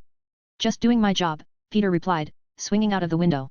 The police started rushing in, right after he had left. Fantastic 4 masks, he said, shaking his head. What's next? Hulk masks at a donut shop. The night air felt cool against his skin. He allowed himself to enjoy the moment, before swinging away into the city. As he swung away into the night, Peter couldn't shake the complicated emotions swirling in his chest. He wasn't a hero, not in the traditional sense. He was just trying to make things right in his own way. By the time he got back, it was past midnight. Please drop some stones in support. Flexed biceps. Comment. 5 comment. Vote. Chapter 12. Dr. Kurt Connors fastened the buttons on his shirt with slow, deliberate movements, his reflection staring back at him from the mirror. His face looked more worn than usual. Years of relentless work had etched deep lines into his features. Yet today, as always, the weight of expectation rested heavy on his shoulders. The pressure. He thought, adjusting his tie. Create a regenerative serum on time, they said. Breakthroughs are rare, they said. Progress? Slow, painstaking, and often fleeting. Yet Norman expects miracles on a tight deadline. Typical. He moved to the kitchen, his prosthetic arm hanging by his side as he poured himself coffee. The steam curled upward, and for a moment, he allowed himself the brief solace of the warmth in his hand. Focus. I need to focus on the important parts. That's why I asked Oscorp to get me an assistant. But what do they send me? Not a trained technician, not a postdoctoral researcher. No, a high school boy. Connors scowled into his coffee, his mind replaying the conversation with Norman Osborn. The metro rail station was unusually crowded, forcing Connors to wait longer than he liked. He shifted impatiently, checking his watch. His thoughts swirled as he recalled the first day Peter Parker had entered his lab. You'll like him, Norman said, practically forcing the boy on me. A bright mind. A prodigy. Prodigy? Please. What would a teenager know about advanced genetics? The train finally pulled up, and Connors stepped inside, gripping a pole as the train jerked into motion. His mind continued its tirade. I've read all your papers, the boy said on his first day, eyes gleaming with enthusiasm. As if reading my papers makes him an expert. Intelligent as he may be, he's still limited by his high school knowledge. A mere novice playing in a professional's domain. Connors eventually managed to grab a seat, easing himself into it with a sigh. Yet, despite his initial irritation, he couldn't deny what had been unfolding over the past few weeks. Day by day, he's proven to be more than just a fanboy. His questions, they're annoying, sure. But they're not entirely baseless. The curiosity is genuine, and the way he asks them. It's calculated. Measured. Just enough to challenge me without outright disrespect. The cab ride to Oscorp was uneventful, save for Connors' thoughts, which had become increasingly reflective. The boy's interactions have become harder to dismiss. The way he prepares the lab every morning. Everything meticulously arranged, ready to go. And the cleaning? Impeccable. He's more thorough than some of the graduate students I've had in the past. Connors stepped into the Oscorp building, nodding briefly at the receptionist before heading to the elevator. And then there are his observations. At first, they felt like insults. Questioning my efficiency, my methods. A child, barely out of his diapers questioning me? For a moment, Dr. Connors transformed from a mad scientist to an evil sect master from isekai novels. But when I revisited the areas he pointed out, he was right. Each point, carefully chosen. Each one forcing me to rethink something I'd overlooked. The elevator dinged, and Connors stepped out, swiping his access card against the scanner. The lab doors hissed open, and he donned his lab coat, setting up for the day ahead.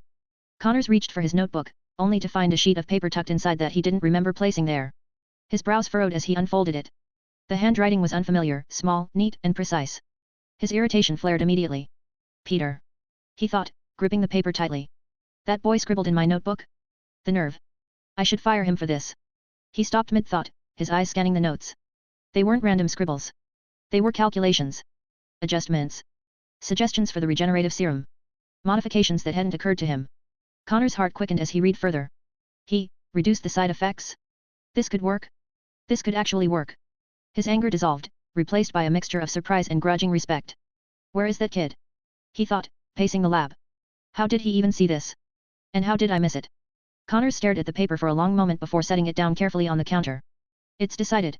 He thought, a smirk tugging at the corner of his lips. Peter Parker is no longer just some high school intern. From this day forward, he's my official assistant. The boy may be young, but he's no fool. Let's see what he's truly capable of. Dr. Connors began preparing for the day's work with a renewed energy. For the first time in weeks, he felt something other than frustration. Beneath his hardened exterior, a flicker of hope sparked.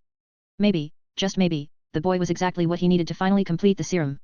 An energetic Dr. Connors grabbed his pen. Equals. Please drop some stones in support. Flexed biceps. Comment. For comment. Vote. Chapter 13.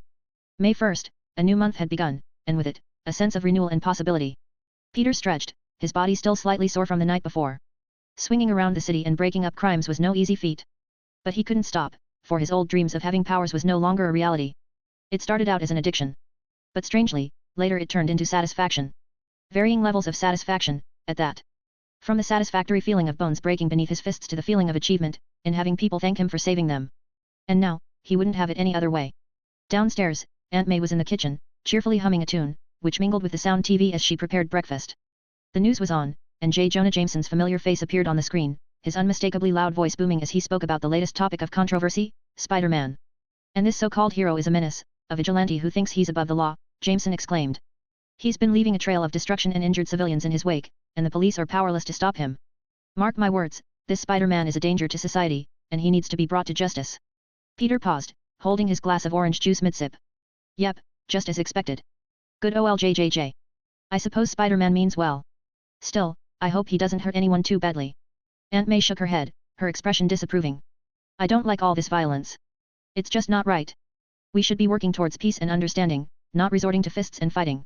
Peter nodded in agreement, keeping his face neutral. Yeah, me too. Though he knew that his aunt's words were not specifically directed at Spider-Man. He had expected this kind of reaction from the public, and he was prepared to walk the fine line between justice and vigilantism. Just another day in the life of your friendly neighborhood Spider-Man. As he finished his breakfast, Peter couldn't help but think about how his life had changed since he started fighting crime as Spider-Man Midtown High had become a chore. Harry Osborn, once friendly, had grown distant. Peter couldn't blame him, Norman Osborn's favoritism had always been a sore spot for him. And Gwen Stacy? She was laser-focused on her studies, leaving little time for conversation. Peter, on the other hand, had already learned everything he needed to know, and he found himself bored with the routine of school. Just then, his phone buzzed, and he received a notification from his bank. His first month's salary from Oscorp had been deposited, and he couldn't wait to use it to upgrade his computer setup. He quickly placed an order online and arranged for it to be delivered to his home. Peter sat through another boring lecture, doodling in his notebook. Maybe I should just bring a book on quantum mechanics or Connor's research notes to class. He thought. At least that would be interesting. After school, Peter headed to Oscorp, his usual after-school haunt. As he swiped his badge and stepped into the lab, he was greeted by Dr. Connors, whose voice sounded unusually animated.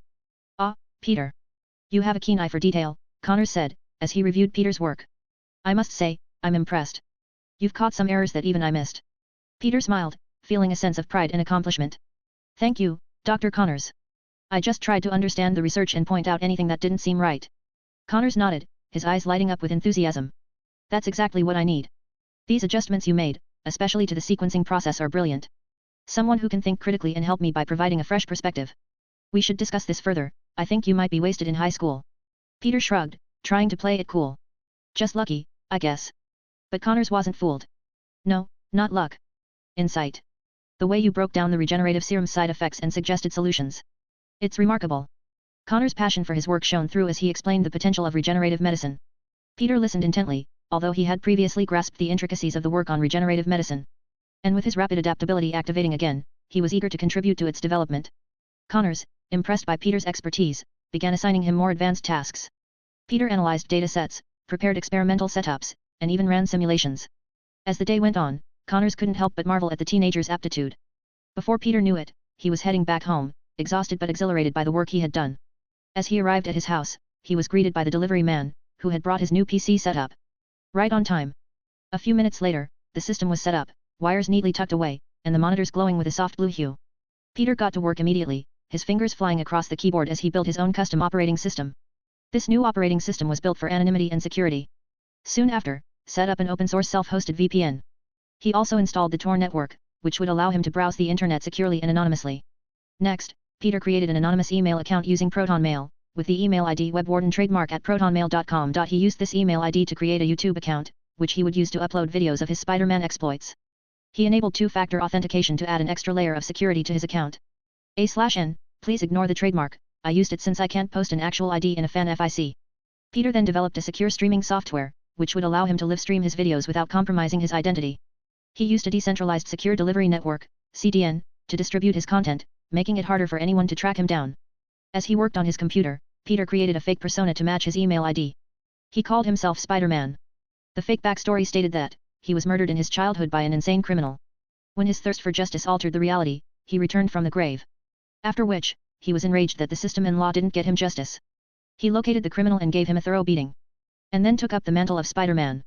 He was a masked vigilante, fighting against corruption and injustice in the city. To add an extra layer of security, Peter installed a special software on his computer, which would adjust his anonymity settings to stay a step ahead of potential threats. He also created a self-made voice modulator, which would disguise his voice and make it harder for anyone to identify him. Gotta sound like a mysterious, faceless hero, he muttered, testing the modulator. Too bad I can't sound like Morgan Freeman. That'd be cool. After he finished his setup, his next step was setting up another self-made software to receive alerts and notifications about crimes and emergencies in the city. It was also modified to forward the alerts to his phone. As he leaned back on his chair, Peter felt a sense of satisfaction and accomplishment. He had created a secure and anonymous platform for his Spider-Man activities and he was ready to take his crime fighting to the next level. But his thoughts drifted to the fine line he walked. He wasn't a hero in the traditional sense. He wasn't some idealistic do-gooder in a cape. I'm not Captain America or Superman. He thought, staring at the spider emblem he had taped to his wall. Anyways, not breaking a few rules was what got the real Spider-Man always in trouble. Please drop some stones and support. Flexed biceps. Comment. 10 comment. Vote. Chapter 14. Peter Parker sat in his room, staring at the glowing monitor in front of him. His fingers hovered above the keyboard as excitement bubbled in his chest. Today was the day he'd finally unveil Spider-Man to the world. Not just as a mysterious vigilante but as a personality. Alright, Peter muttered to himself, spinning around in his chair.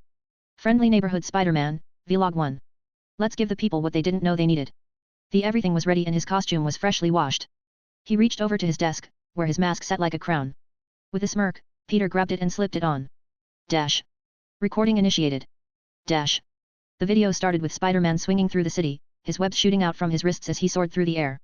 He landed on a rooftop, looking out over the city with a sense of pride and purpose. Hey there, New York, he said, his voice confident and charismatic. It's your friendly neighborhood Spider-Man here. I'm excited to share my adventures with you, and I hope you'll join me on this journey. The video then cut to the Spider-Man crouched on top of a shipping container, his camera mounted discreetly on a nearby beam, recording the shady dealings below. Armed minions unloaded crates from a cargo ship, their whispered conversations about illegal weapons barely audible over the hum of the harbor. Welcome to tonight's episode of Criminals Caught in 4K, Spider-Man whispered, adjusting his camera's angle. Featuring your friendly neighborhood Spider-Man as the guy who ruins their day. With that, he changed the angle perfectly to catch the scene of armed goons unloading crates from a cargo ship. Illegal weapons, ladies and gentlemen, Spider-Man quipped. And not your garden variety stuff either. These babies look like they came straight out of a sci-fi movie. Who's funding these guys? The Mafia. Terrorists. As one of the goons pried open a crate, the camera zoomed in on an advanced plasma rifle. Yep, definitely not standard issue. Time to crash the party. Spider-Man dropped down into the middle of the group. Good evening, gentlemen, he called, spreading his arms theatrically. Quick question, is this a secret weapons club, or can anyone join? The startled goons spun around, drawing their weapons. One pulled an automatic rifle and started firing, but Spider-Man dodged and yanked the gun casually. Unwilling to give up, the goon lunged, with a knife. Whoa, buddy, watch it. I'm allergic to stab wounds. He shot a web at the knife, yanking it out of the man's hand before webbing him to a nearby crate.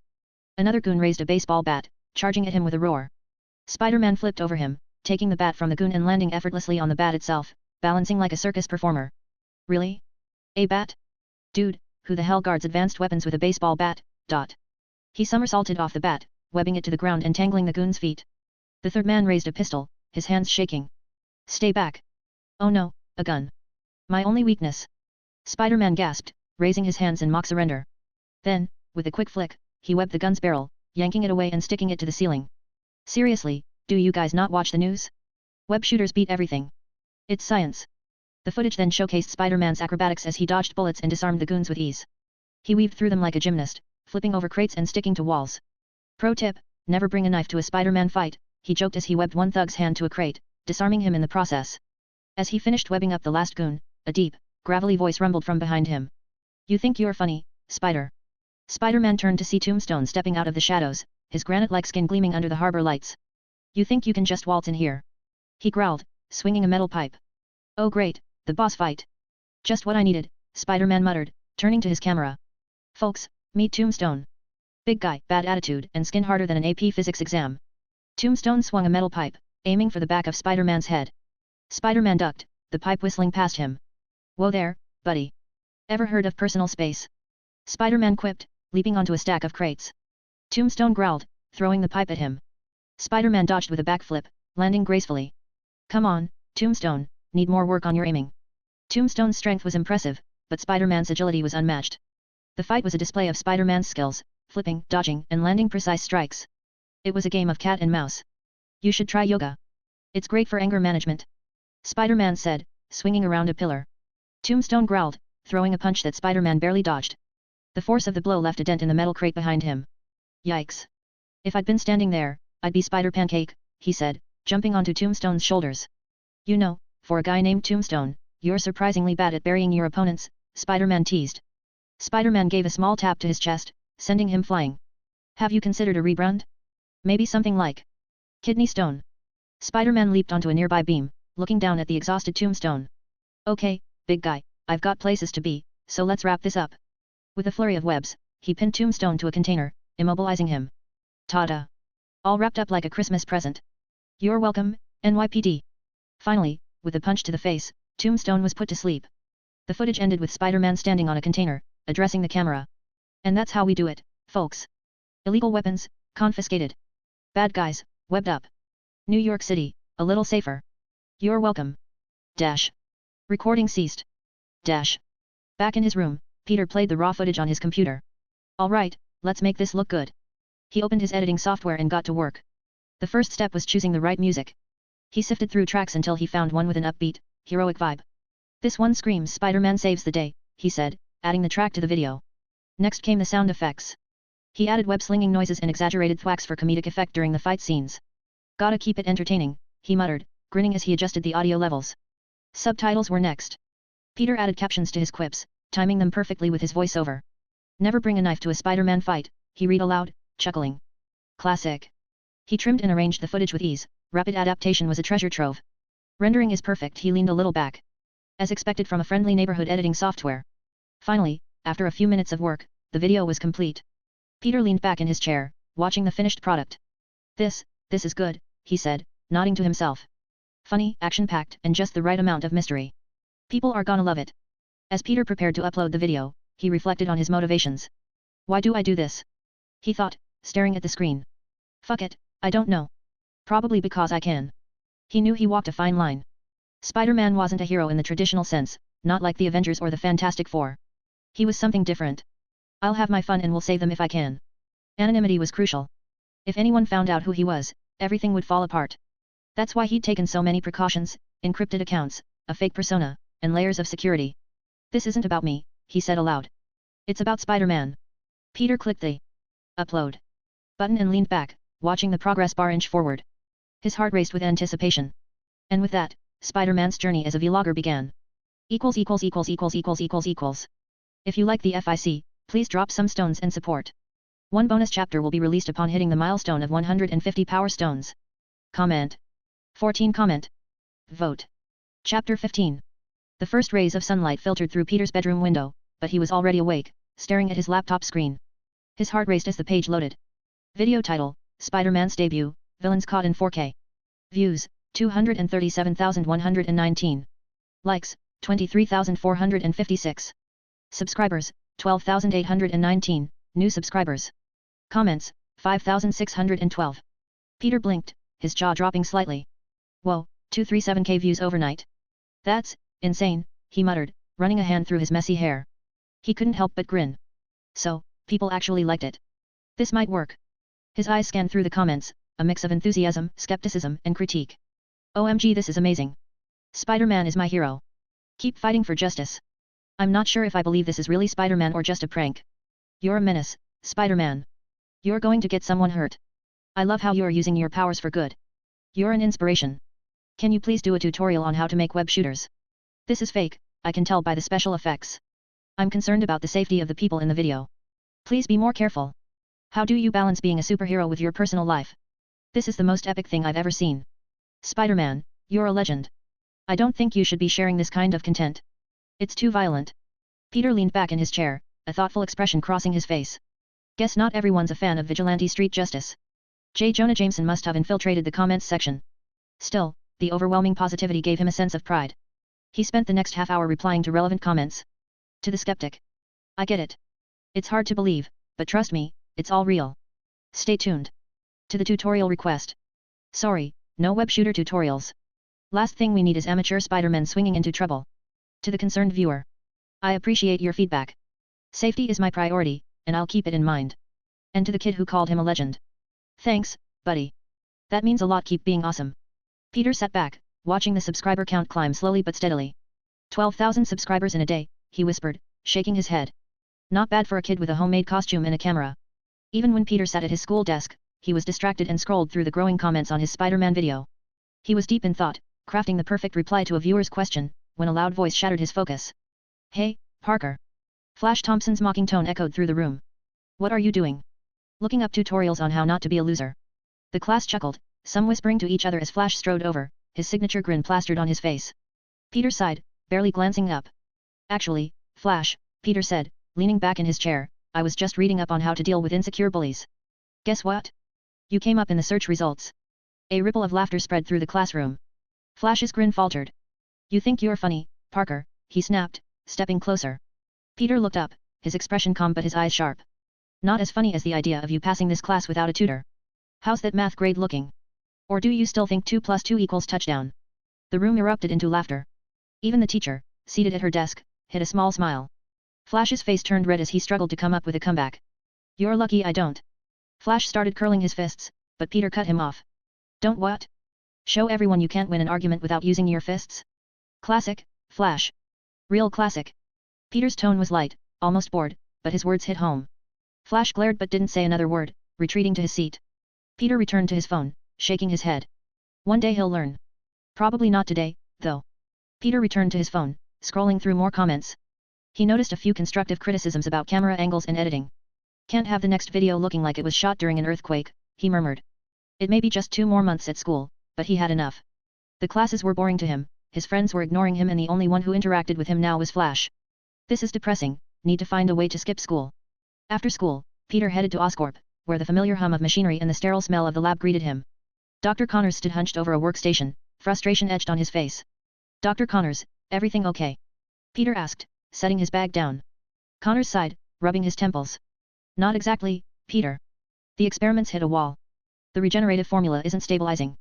If we can't fix this, we'll be back to square one. Peter walked over, peering at the data on the monitor. His mind whirred as he analyzed the problem. His rapid adaptability kicked in, piecing together potential solutions like a puzzle. Have you considered altering the protein sequencing? Peter suggested cautiously. The instability might be coming from how the enzymes interact at high temperatures. If we adjust the sequencing to align with... Connors raised an eyebrow. Peter, that's actually a solid theory. But are you sure it won't affect the cellular integration? Peter nodded confidently. I've run the numbers in my head. It should work. Connors hesitated, then gestured for Peter to proceed. All right, show me. Peter worked quickly, his fingers flying across the keyboard as he input the adjustments. Minutes later, the experiment was rerun, and the results were astounding. The formula began to stabilize, the data exceeding their expectations. Dr. Connors stared at the screen, a mixture of awe and disbelief on his face. Peter, this is incredible. You've given us a real breakthrough here. Peter smiled modestly. Just happy to help, document. What he didn't say was that he'd already figured out the complete formula in his head. He knew exactly how to make the serum work, but he wasn't ready to share everything. Not yet. Life is getting repetitive and boring. With the captain back, it won't be long before Tony gets kidnapped. Got to finish the serum tomorrow and get started with my own soon. He subtly adjusted the research direction to focus purely on regeneration, steering it away from any unintended side effects and advancing the progress by days. Connors chuckled. Lucky? With this and a few more adjustments, all I've to do is wait a few more days. Dash. Later at home, Peter sat at his desk, staring at his laptop. The numbers on the screen were staggering. Views. 586,012. Likes. 38,576. Subscribers. 19,721. Comments. 9,513. He leaned back in his chair, exhaling sharply. Almost 600,000 views in 2 days? Guess I'm doing something right. His lips curled into a smirk. The support, the buzz, it all felt exhilarating. Spider-Man was making waves, and he was just getting started. But Peter knew he couldn't let the excitement cloud his mind. He pushed his laptop aside, cleared a small space on his floor, and sat cross-legged. Closing his eyes, he focused on his breathing. Inhale. Hold. Exhale. The world outside faded into a quiet hum as Peter centered himself. Meditation had become his way of processing the growing feeling of loneliness and boredom. His enhanced senses heightened his awareness, and he used the moment to scan for anything unusual in his mental landscape. Although he knew about telepaths, he had never encountered one directly. He couldn't block what he couldn't detect, but at least he'd know if someone was snooping around in his head. For now. After 15 minutes, Peter stood, feeling sharper and more grounded. The city called to him, its streets alive with stories waiting to unfold. He approached his closet, pulling out his homemade Spider-Man suit.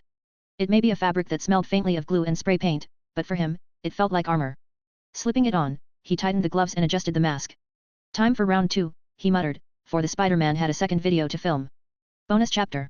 The chapter might not seem like much, but the regular chapters are on the way. Thanks for the stones. Superscript 3. Comment. 12 comment. Vote. Chapter 16. Peter's first thought when he woke up was his YouTube channel. With a quick stretch, he reached for his laptop and checked the stats. His first video, Spider-Man's debut, Villains Caught in 4K, had officially gone viral. Day 2 stats, first video. Views. 3,457,891. Likes. 198,243. Subscribers. 121,543, a massive jump overnight. Comments. 43,112. The excitement bubbled in Peter's chest. He scrolled through the numbers in disbelief. People were loving it. His quips, his acrobatics and the clear takedown of criminals. The second video, Spider-Man and the 40 Goons, a drug bust video was uploaded late last night, wasn't doing too badly either. Day 1 stats, second video. Views. 932,156. Likes. 62,431. Subscribers. Gained, 28,572. Comments. 10,847. While it hadn't reached the explosive success of the first video, Peter wasn't surprised. It usually took a follow-up video a little longer to catch fire. But the feedback was already pouring in. As Peter scrolled through the comments, his chest puffed with pride.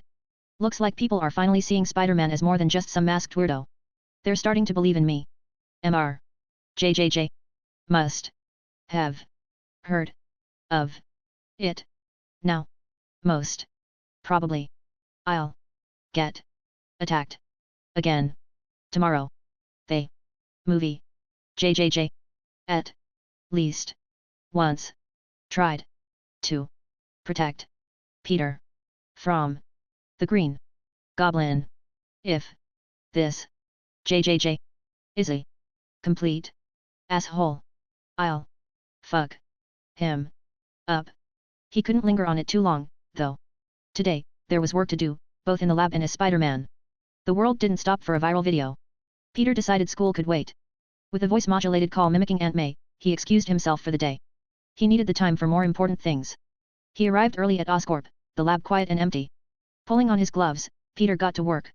Dr. Connor's formula had been incomplete and flawed, but Peter's intellect, paired with his rapid adaptability, had allowed him to see the gaps clearly. Over the past few weeks, he had guided Connors subtly, leading him toward a version of the serum that would enable regenerative effects without the monstrous transformation into a lizard. Now, with no one around, Peter prepared his own perfected serum. He adjusted the formula precisely, ensuring that every component was balanced. The result was a serum that not only could regrow lost limbs and heal wounds, but boost physical strength and give him additional abilities, without any side effects. Peter held the vial up to the light, marveling at the glowing liquid. This was it, the enhanced lizard serum, perfected. He carefully hid it in a secure spot before Connors arrived. Dr. Connors walked in earlier than expected, wearing his lab coat and an air of exhaustion. Peter quickly masked his excitement, greeting him with a casual smile. I had a hunch the serum would be ready today, Peter said, feigning casual curiosity. Figured I'd come in early to witness history. Connors chuckled. I hope your hunch is right, Peter. We've been chasing this for too long. The two worked tirelessly throughout the morning, testing and rechecking the serum's stability. By lunchtime, everything was ready. Peter suggested conducting animal trials first, but Connors shook his head. No more delays, Peter. I've wasted years testing incomplete formulas. This is it. I can feel it. Before Peter could protest, Connors injected himself with the serum. Peter held his breath, watching as Connors' right arm, the one he had lost years ago, began to regrow. The process was smooth, with no visible side effects. Connors flexed his new hand, tears welling in his eyes. It worked. It really worked. Peter couldn't hide his grin. You did it, Dr. Connors. This is going to change lives. Dr. Connors corrected him. We did it, Peter. Connors asked Peter to take a photo so he could send it to his wife. Peter happily obliged, capturing the doctor's joyful expression as he held up his newly regrown hand. Connors' private call with his wife gave Peter more than enough time to retrieve and hide the serum safely in his bag. Once the initial excitement settled, they knew they had to inform Norman Osborn. As they walked through the corridors of Oscorp, every staff member they passed stopped in their tracks, jaws dropping at the sight of Connors' regenerated arm. Norman's reaction was no different. He stared at Connors in stunned silence before breaking into a wide grin. This is incredible. Do you realize what this means for Oscorp? For the world. The news spread quickly. The board of shareholders was notified, and a test subject was brought in for a live demonstration. The process was recorded and sent to potential clients worldwide, marking a monumental moment in scientific history. Back home, Peter shared the news with Aunt May, who was thrilled for him. Which also had to include the confession of him skipping school, earlier that day. That's wonderful, Peter. You must be so proud of yourself. Your Uncle Ben would, if he were still here. Aunt May's initial anger turned to grief and then genuine pride. Peter could feel it, the pride and love. He thought he could remain indifferent, but this was hard to ignore. They turned on the TV to find Oscorp's breakthrough already making headlines. Dr. Connors' name and face were front and center, but what surprised Peter was seeing his own name mentioned briefly as an assistant who had contributed significantly to the project. Peter blinked, stunned. Legally, he wasn't entitled to any credit due to his intern contract. But Connors had insisted on sharing the spotlight, showcasing his gratitude and integrity. Peter smiled softly. Maybe good people still exist in the corporate world. Connors' character had always intrigued Peter. Even when transformed by the original lizard serum in the comics, Connors' motives were rooted in altruism, trying to help people. It was reassuring to see that this version of Connors hadn't lost his moral compass. As Peter headed to bed to get some shut-eye before the patrol, he once again checked his bag to see if the enhanced lizard serum is safe. Tomorrow, Aunt May will be out visiting her church friends, a perfect opportunity to try the serum. As close his eyes, he felt a sense of accomplishment. For the first time in both his lives, he had achieved something monumental. Thanks for the stones and support. Next bonus chapter on hitting 150 stones. Comment. For comment. Vote. Chapter 17. Peter sat at the dining table, spoon in hand, still feeling the weight of last night's work. He had just posted his third video, Spider-Man's Rooftop Rumble, barely catching any sleep after editing the footage. Despite the exhaustion, there was a buzz of excitement within him, his popularity was skyrocketing. On patrol, people waved, called out, and greeted him warmly. Except the cops. He thought, smirking to himself. They're still giving me the stink eye. He took a bite of his cereal. The crunch was perfect, just starting to get soggy on the outside, his favorite texture. Across the table, Aunt May lifted the newspaper. The headline was all about the Regan serum, and Peter felt a small swell of pride. He had been part of that success. But then his eyes caught another story. His spoon froze mid-air. J.R. Merchant. Of. Death. Kidnapped. His heart dropped. Damn it. It's here. Peter knew what this meant. The chain of events had been set in motion. Soon, the Hulk would arrive in New York City. His mind raced. I'm nowhere near strong enough to handle the Hulk. 70 to 100 tons of base strength? I'd be pancake. The realization hit him like a train, making him almost miss J. Jonah Jameson ranting on the TV. The usual insults about Spider-Man being a bad influence barely registered. He needed to act, and fast. As soon as Aunt May left for her errands, Peter hurried to his room. He sat on the bed, holding the serum he had prepared for himself days ago. The hesitations and fears clawed at the back of his mind, but he pushed them aside. This is the only way to even stand a chance in this world. With a deep breath, he injected the serum. The change was immediate. Pain surged through his body as his nerves felt like writhing worms beneath his skin. He collapsed to the floor, clutching at his arms as his veins bulged unnaturally. His muscles spasmed, every fiber of his being burning like fire. His rapid adaptability was kicking in, his body increasing his pain tolerance second by second, putting him at ease. Minutes passed, each one stretching into an eternity. The pain subsided soon and Peter managed to stagger to his feet. Something felt different. He looked at himself in the mirror. His once 5 feet 10 inches frame now stood at an even 6 feet. His lean, athletic build remained, but there was a subtle power in the way he moved. Damn. I'm feeling extra sexy. Peter tested his new abilities. His strength had increased significantly, making him feel like he was capable of lifting 40 tons with ease. His fingers sprouted sharp, retractable claws, each tipped with venom glands beneath. He concentrated, and patches of lizard-like scales rippled across his skin. They felt sturdy, a partial transformation he could control at will. And his skin had a multicolored shine, they shifted their colors according to his will. He sniffed the air, and scents exploded in his mind. His sense of smell had sharpened drastically, and his surroundings felt alive in ways they hadn't before. Closing his eyes, he focused and felt an odd connection, a pull. He opened his eyes to see a small lizard crawling out from beneath his desk. Telepathic. Control. Over. Lizards? He grinned. Well. That's new. Just as Peter was getting the hang of his new powers, his phone buzzed. It was Dr. Connors. Peter, come to Oscorp. ASAP, Connors said, his tone clipped. Peter threw on a hoodie and rushed to the lab. When he arrived, he saw Connors leaving a private meeting with Norman Osborn. The doctor looked agitated, his face pale and his usual cheer absent. Everything okay, Doc? Peter asked carefully. Just some complications. Don't worry about it, Peter. I'll see you tomorrow. Connors gave him a strained smile. Hitting the growth spurts again, Peter. Before Peter could say anything, Connors excused himself. You look different, Peter. Did you start working out or something? Norman appeared moments later, his sharp suit immaculate. He smiled warmly at Peter. Well, come on in. I've been meaning to talk to you. In Norman's office, Peter was offered a new job contract with a substantial pay raise and a generous monetary bonus for his contributions to the Regan serum. Peter's eyes widened at the figures. This is incredible, Mr. Osborn. Thank you. Norman leaned back in his chair, his expression calculating. You've proven to be a valuable asset, Peter. I'd like to give you more flexibility to focus on your work. I understand you are still in high school, but I've spoken to the school administration. They've agreed to let you skip regular classes. You'll only need to show up for exams. Consider it a special privilege for their brightest student. Peter couldn't hide his surprise. Wow. That's really generous of you. Thanks. Norman waved it off with a smile. Just keep up the good work, Peter. Later that evening, Peter returned home and decided to treat himself to some new clothes. His old ones were starting to feel a bit tight after his growth spurt. When he got back, Aunt May raised an eyebrow as he walked into the kitchen. Peter, are you hitting another growth spurt? You're going to be taller than Uncle Ben at this rate. Peter chuckled nervously. Yeah, must be all the cereal I've been eating. Aunt May laughed, shaking her head.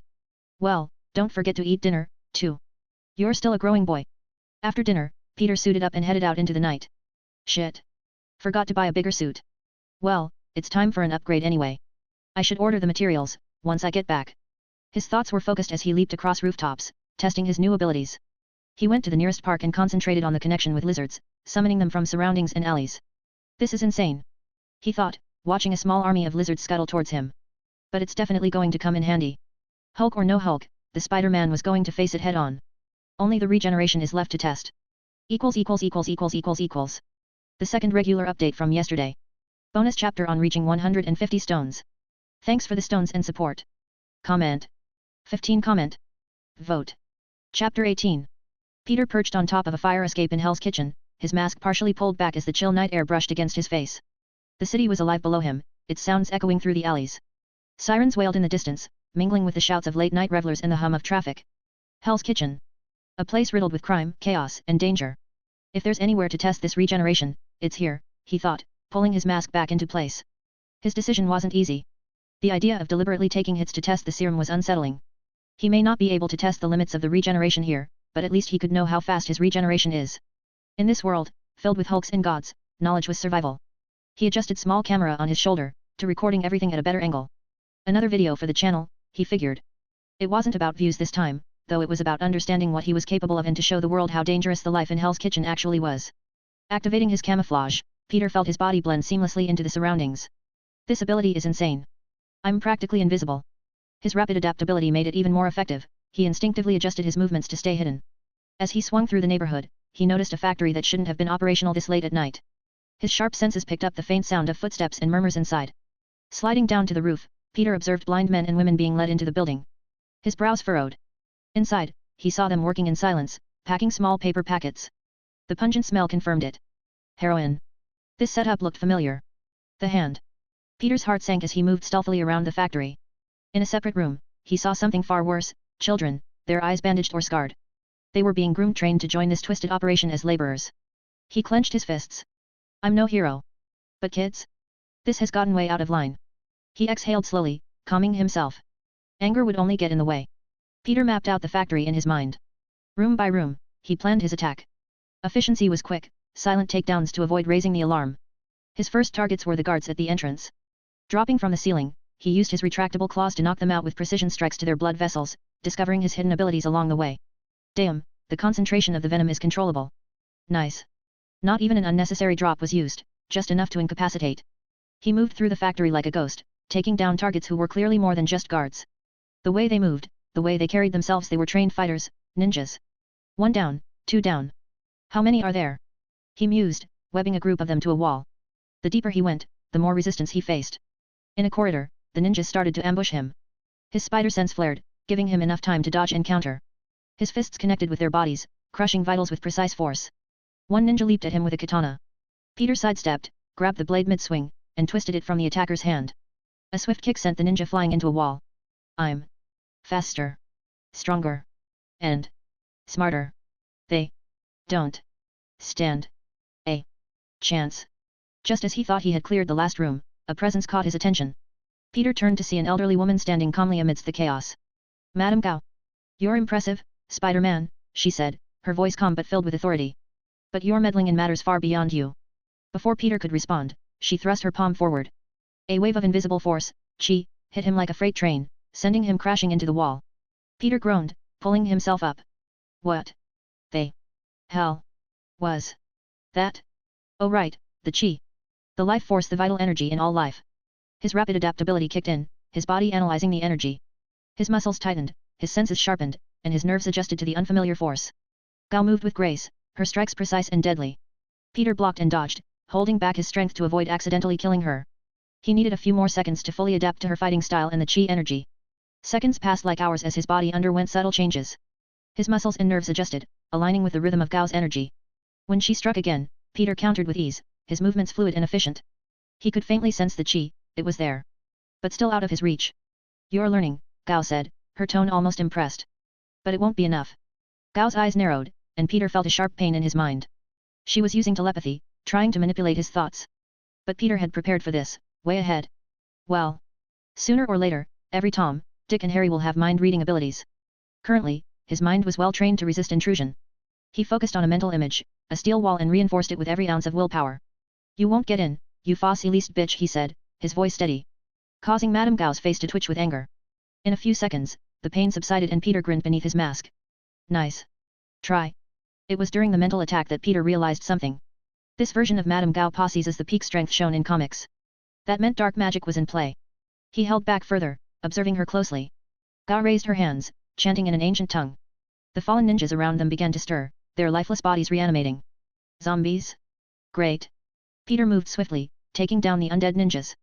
Their movements were slower than before, and his strength made quick work of them. He felt his body adapt to them, but the adaptation was not limited to mere resistance. It was finally here. Chi. Unfortunately, he gained no powers related to the dark magic. On learning that he had nothing more to gain, he turned to Gao. This ends now, he said, leaping towards her. She tried to block, but Peter's claws tore through her defenses. A chi-powered punch to the face resulted in a bloody explosion. A bitch like you doesn't deserve to live. Madame Gao's body went limp, and the undead ninjas collapsed instantly. Peter stood amidst the chaos, calm as ever. He felt no guilt, no urge to vomit or any negative feelings like he thought he would. The adaptability. He thought. It is changing me, fit enough to survive. Fit enough to be a predator. But the night was far from over. He had evidences to destroy. He looked at the camera on his shoulder. There was no way he could upload this. Not after what had happened. He had taken lives tonight. He ceased the recording for now. Peter stood amidst the destruction, the factory now eerily silent. He quickly moved through the rooms, luckily there were no surveillance cameras. The blind laborers and children were his next priority. He couldn't leave them here, but he also couldn't risk exposing his identity. Adjusting the voice modulator, he adopted a deeper voice and spoke firmly. Follow my lead. Stay quiet, and I'll get you out. Using his camouflage, he guided them through the factory's back exits. As the group huddled together, Peter disappeared into the shadows, leaving them to be found and helped without anyone knowing Spider-Man was involved. Once everyone was clear, he found the gas lines in the factory and webbed them open. A single spark from an exposed wire ignited the blaze, and Peter watched as the flames devoured the factory. Ding! System? Oh wait, it's the alert tone. Pulling out his phone, Peter checked the alerts forwarded from his PC. Another site was being attacked. No time to dwell on it. There's always more work to do. He swung out of the factory. The night wasn't over yet, and the city still needed him. As he swung through the night, he saw notifications pop up: super chats, memberships, and Patreon contributions. For a brief moment, he allowed himself a small smile. At least something good is coming out of this. Comment. 15 comment. Vote. Chapter 19. Peter adjusted his backpack and strolled into the classroom for his history model exam. The chatter of students filled the air, but his focus was elsewhere. His mind raced with thoughts about his next experiment and the mysteries of Oscorp. He sat at his desk, barely glancing at the paper as it was handed to him. History exam? More like a trivia quiz, he thought. In just 15 minutes, he completed the exam. 15 minutes were more than enough, but he still took 15 minutes to at least seem human. He handed in his paper, ignoring the wide-eyed stares from his classmates. Gwen, sitting a few rows ahead, shot him a look of pure frustration, her lips pressed into a tight line. Peter smirked slightly but kept walking. Harry, on the other hand, seemed to bury himself in his paper, clearly trying to avoid any interaction. Peter shrugged it off. Guess some people just don't appreciate efficiency. At Oscorp, Peter headed straight for Dr. Connor's lab. He found the doctor pacing nervously, his face pale with stress. Dr. Connors, Peter began, leaning against the doorway, what's going on? You seemed off yesterday. Connors hesitated but finally relented after Peter's persistent questioning. Norman, he said with a sigh. He wants full rights to the Regan serum. Offered a fortune to make it private and only available to the wealthy. Peter's brows furrowed. And you said no, right? Of course I did. Connors snapped, then softened his tone. I insisted that part of the serum's supply should go to those who truly need it, at affordable rates. The rest could be sold at premium prices to fund further research. Norman wasn't happy. He told me to reconsider and let him know if I change my mind. Peter placed a reassuring hand on the doctor's shoulder. You did the right thing, document, don't let him bully you into selling out. This serum could change lives, for everyone, not just the rich. Connors nodded, a faint smile breaking through his exhaustion. Peter headed to his new lab, a modest space compared to Connors but equipped with everything he needed. As he unpacked his notes and equipment, his phone buzzed. It was a call from Norman Osborn himself. Straightening up, Peter answered quickly, his tone polite. Mr. Osborn, he said. Peter, Norman's voice was calm but carried an unmistakable urgency. I need you on a new project, effective immediately. Peter raised an eyebrow. What kind of project? This is highly classified, Peter, Norman continued. So keep a tight lip on this. We're working on something revolutionary. Radioactive scorpions. The goal is to replicate the enhanced abilities of the radioactive spider we, unfortunately lost. Peter's stomach twisted. He knew what Norman meant. So the radioactive spider that gave Spider-Man his powers was an accident after all, he thought. You've been selected for this because of your work on the Regan serum, Norman explained. And because I know how much of a genius you really are. This project has to succeed, no matter what. The team has faced setbacks, and I believe you are the one who can push it forward. Report to the research division tomorrow. The details will be provided then. Peter hesitated for a moment. This was bigger than he'd anticipated. Understood, Mr. Osborn, he said at last. I'll be ready. Good, Norman replied. I trust you won't disappoint me. The line went dead. As soon as the call ended, Peter leaned back in his chair, processing what had just happened. Radioactive scorpions. This is insane. But maybe it's a good thing. If I can get access to their research, maybe I could figure out more about Oscorp's experiments and make sure no one else ends up in trouble or worse. Shaking his head, he pulled out his laptop and started making a list. He needed resources to prepare himself for the project. After jotting down some ideas, Peter began calling exotic tarantula breeders, pet shops, and suppliers of arachnids. Hi, do you have access to any unique tarantula species? He asked one shopkeeper, scribbling notes as they talked. No, nothing venomous. Just something, like a Californian trapdoor spider. Each call was another step in gathering the tools he'd need to understand the mechanics of what the spider DNA was all about. It wasn't just about spiders, Peter wanted to dig deeper into the secrets of radioactive mutations. Once he finished the last call, Peter leaned back inside. His desk was cluttered with notes and open tabs on arachnid biology. Later, Peter pulled up YouTube and scrolled through his channel stats. The numbers were staggering. Memberships and Patreon donations were coming in steadily, and the latest video's views had skyrocketed even further. He couldn't help but grin. This channel might be my ticket to more than just fame, he thought. Funding, resources. Maybe even more connections for my research. He leaned back, his mind whirring. Tomorrow was going to be another step into the unknown. But for now, he allowed himself a moment of satisfaction. With the rest of the day free, Peter decided to conduct a more controlled test of his regeneration abilities. He hadn't been entirely satisfied with the results from his encounter with the hand. This time, no distractions, he thought. He set up a sterile environment in his lab, ensuring everything was prepared for the test. Taking a deep breath, he held a scalpel over his left hand. All right, let's see what this serum can really do. The blade sliced cleanly through the ring finger of his left hand. Pain shot through him, but he gritted his teeth, watching intently. Blood welled up, then stopped almost instantly as the wound began to close. Within seconds, his finger regenerated, good as new. Peter flexed it, amazed. That's incredible. No scars, no imperfections. Just like it never happened. Peter still made sure that the cut-off finger was safely disposed, without leaving any traces. He leaned back, wiping sweat from his forehead. If this serum can do this, imagine what adding Wolverine's DNA could achieve, he mused aloud. Not that I'll need it. With rapid adaptability, I'll probably surpass that level soon enough. Meanwhile, in a hidden underground lab within Oscorp, Norman Osborn stood before a mirror, holding a vial of the Rigon serum. His reflection stared back at him, a mix of determination and desperation in his eyes. Hope this works, he muttered to himself, rolling up his sleeve. I'll be the first to break the legacy. He injected the serum into his arm, wincing as it entered his bloodstream. His muscles tensed, and his veins bulged. He clenched his fists, waiting. His body soon returned to a visible normal. His body trembled as the serum worked its way through him, altering his very DNA. Norman's lips curled into a smile. Yes, this is the start. == Bonus chapter. Next bonus chapter, if and when we hit 350 power stones. For the next few days, there'll only be one update per day, traveling far for work. Thank you. Comment. 19 comment. Vote. Chapter 20. It was a quiet, chilly night in New York City. But it was too quiet, the kind where the silence felt almost like calm before the storm. Spider-Man was on top of a tall tower in Midtown, his eyes scanning the streets below. Patrolling at night had become a routine, but tonight felt different. I need something interesting to happen tonight, Peter thought. The last few nights have been nothing but petty thieves and graffiti artists. As if on cue, his enhanced senses tingled. The rapid adaptability picking up sounds from far away, even the crimes his PC hadn't detected. If this keeps up, it won't be long before I develop observation hacking. Peter laughed to himself. His head snapped toward the source of the disturbance. A jewelry store on Fifth Avenue had its rooftop door slightly ajar. Bingo. Peter swung over, landing silently on the rooftop. Inside, a figure dressed in black was moving gracefully, her movements feline and precise.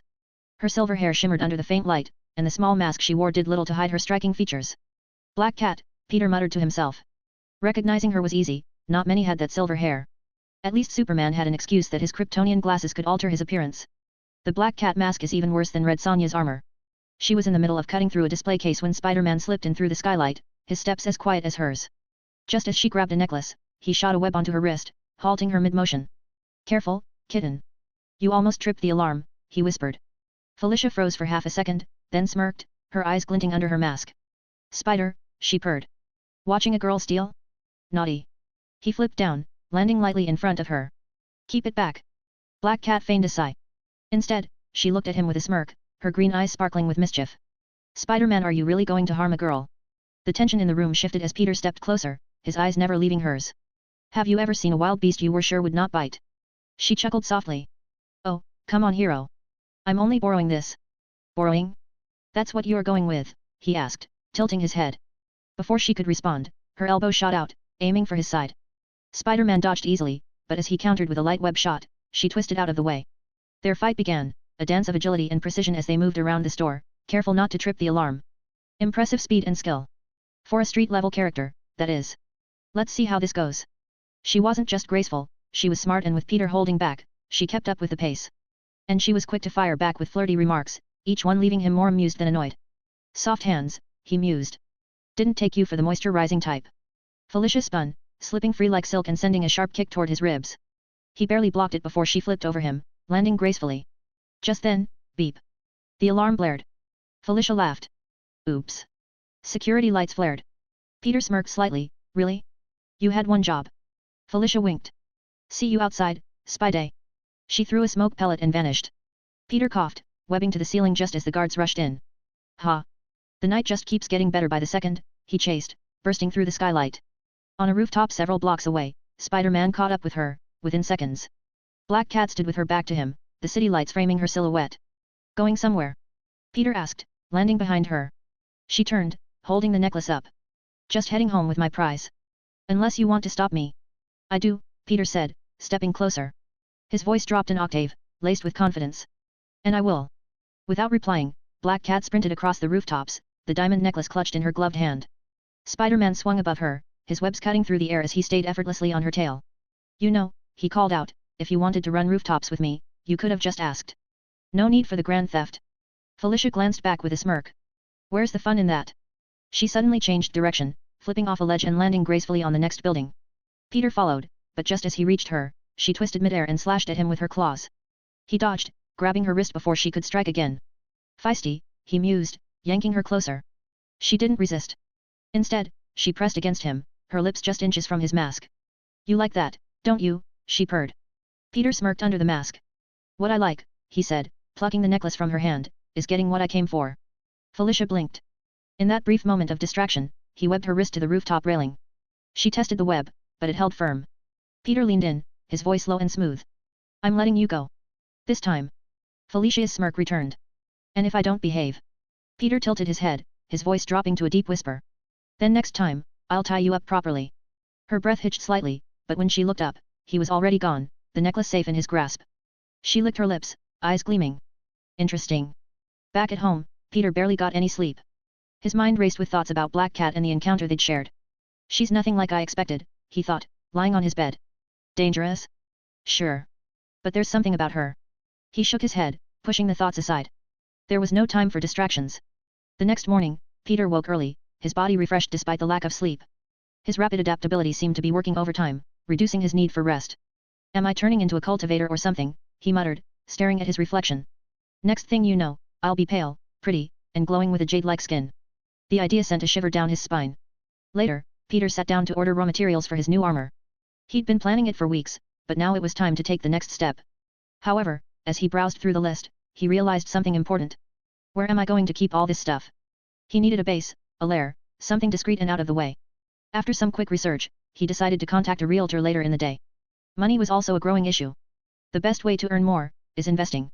Investing in something he knew would grow exponentially within years. Peter had always known Bitcoin's future value, so he started investing early. Using his advanced intelligence, he created an anonymous digital wallet and bought in while prices were still low. He spread purchases across multiple platforms, ensuring anonymity. He bought more, treating it like a long-term investment. Meanwhile, news about Tony Stark's disappearance continued to dominate headlines. Stark Industries shares were plummeting, and Peter knew it was only a matter of time before Obadiah Stane made his move. If I can buy enough shares anonymously, I might be able to prevent a hostile takeover, Peter thought. But to do that, he'd need an offshore company, and a lawyer to handle the details. Luckily, he knew just the person to call. This is going to be fun, Peter muttered, a small smile creeping across his face.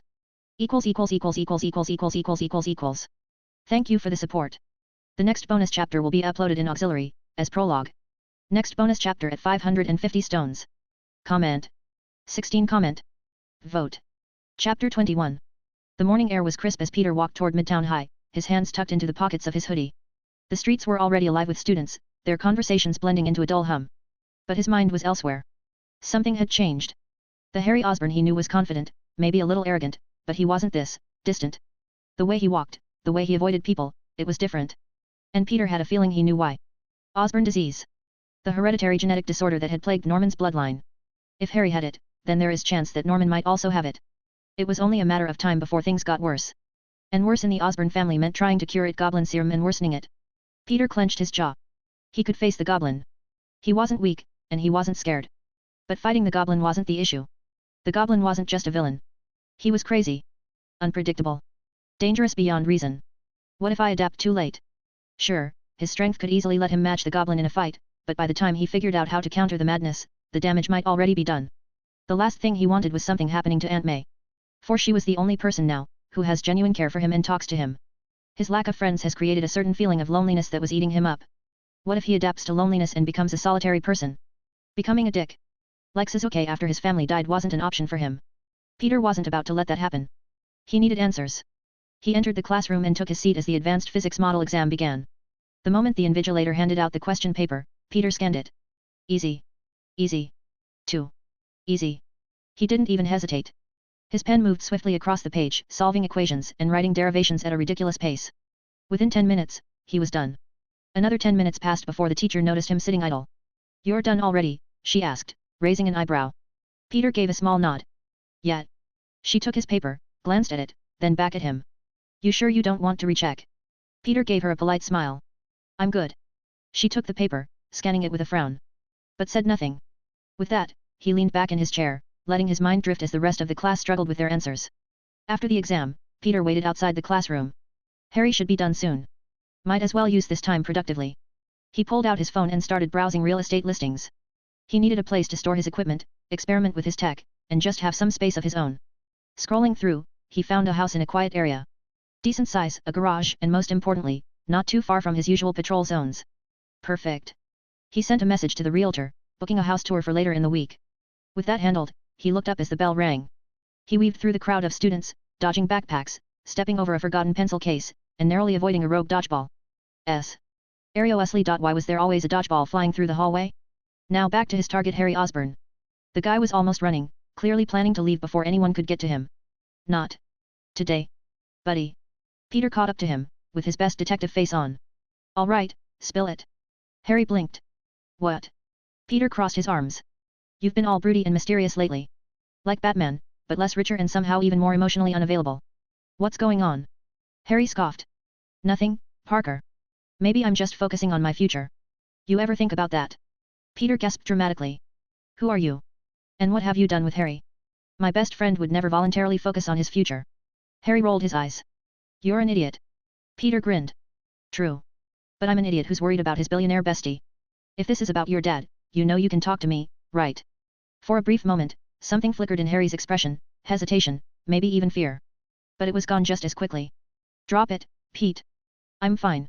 Peter sighed, tapping his fingers on the desk. Okay, fine, I'll drop it. But only after I pay you back the $300 I owe you.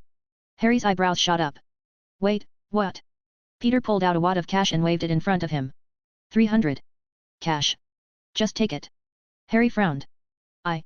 Forget it, I don't need it. Peter gave him a look. Are you rejecting free money?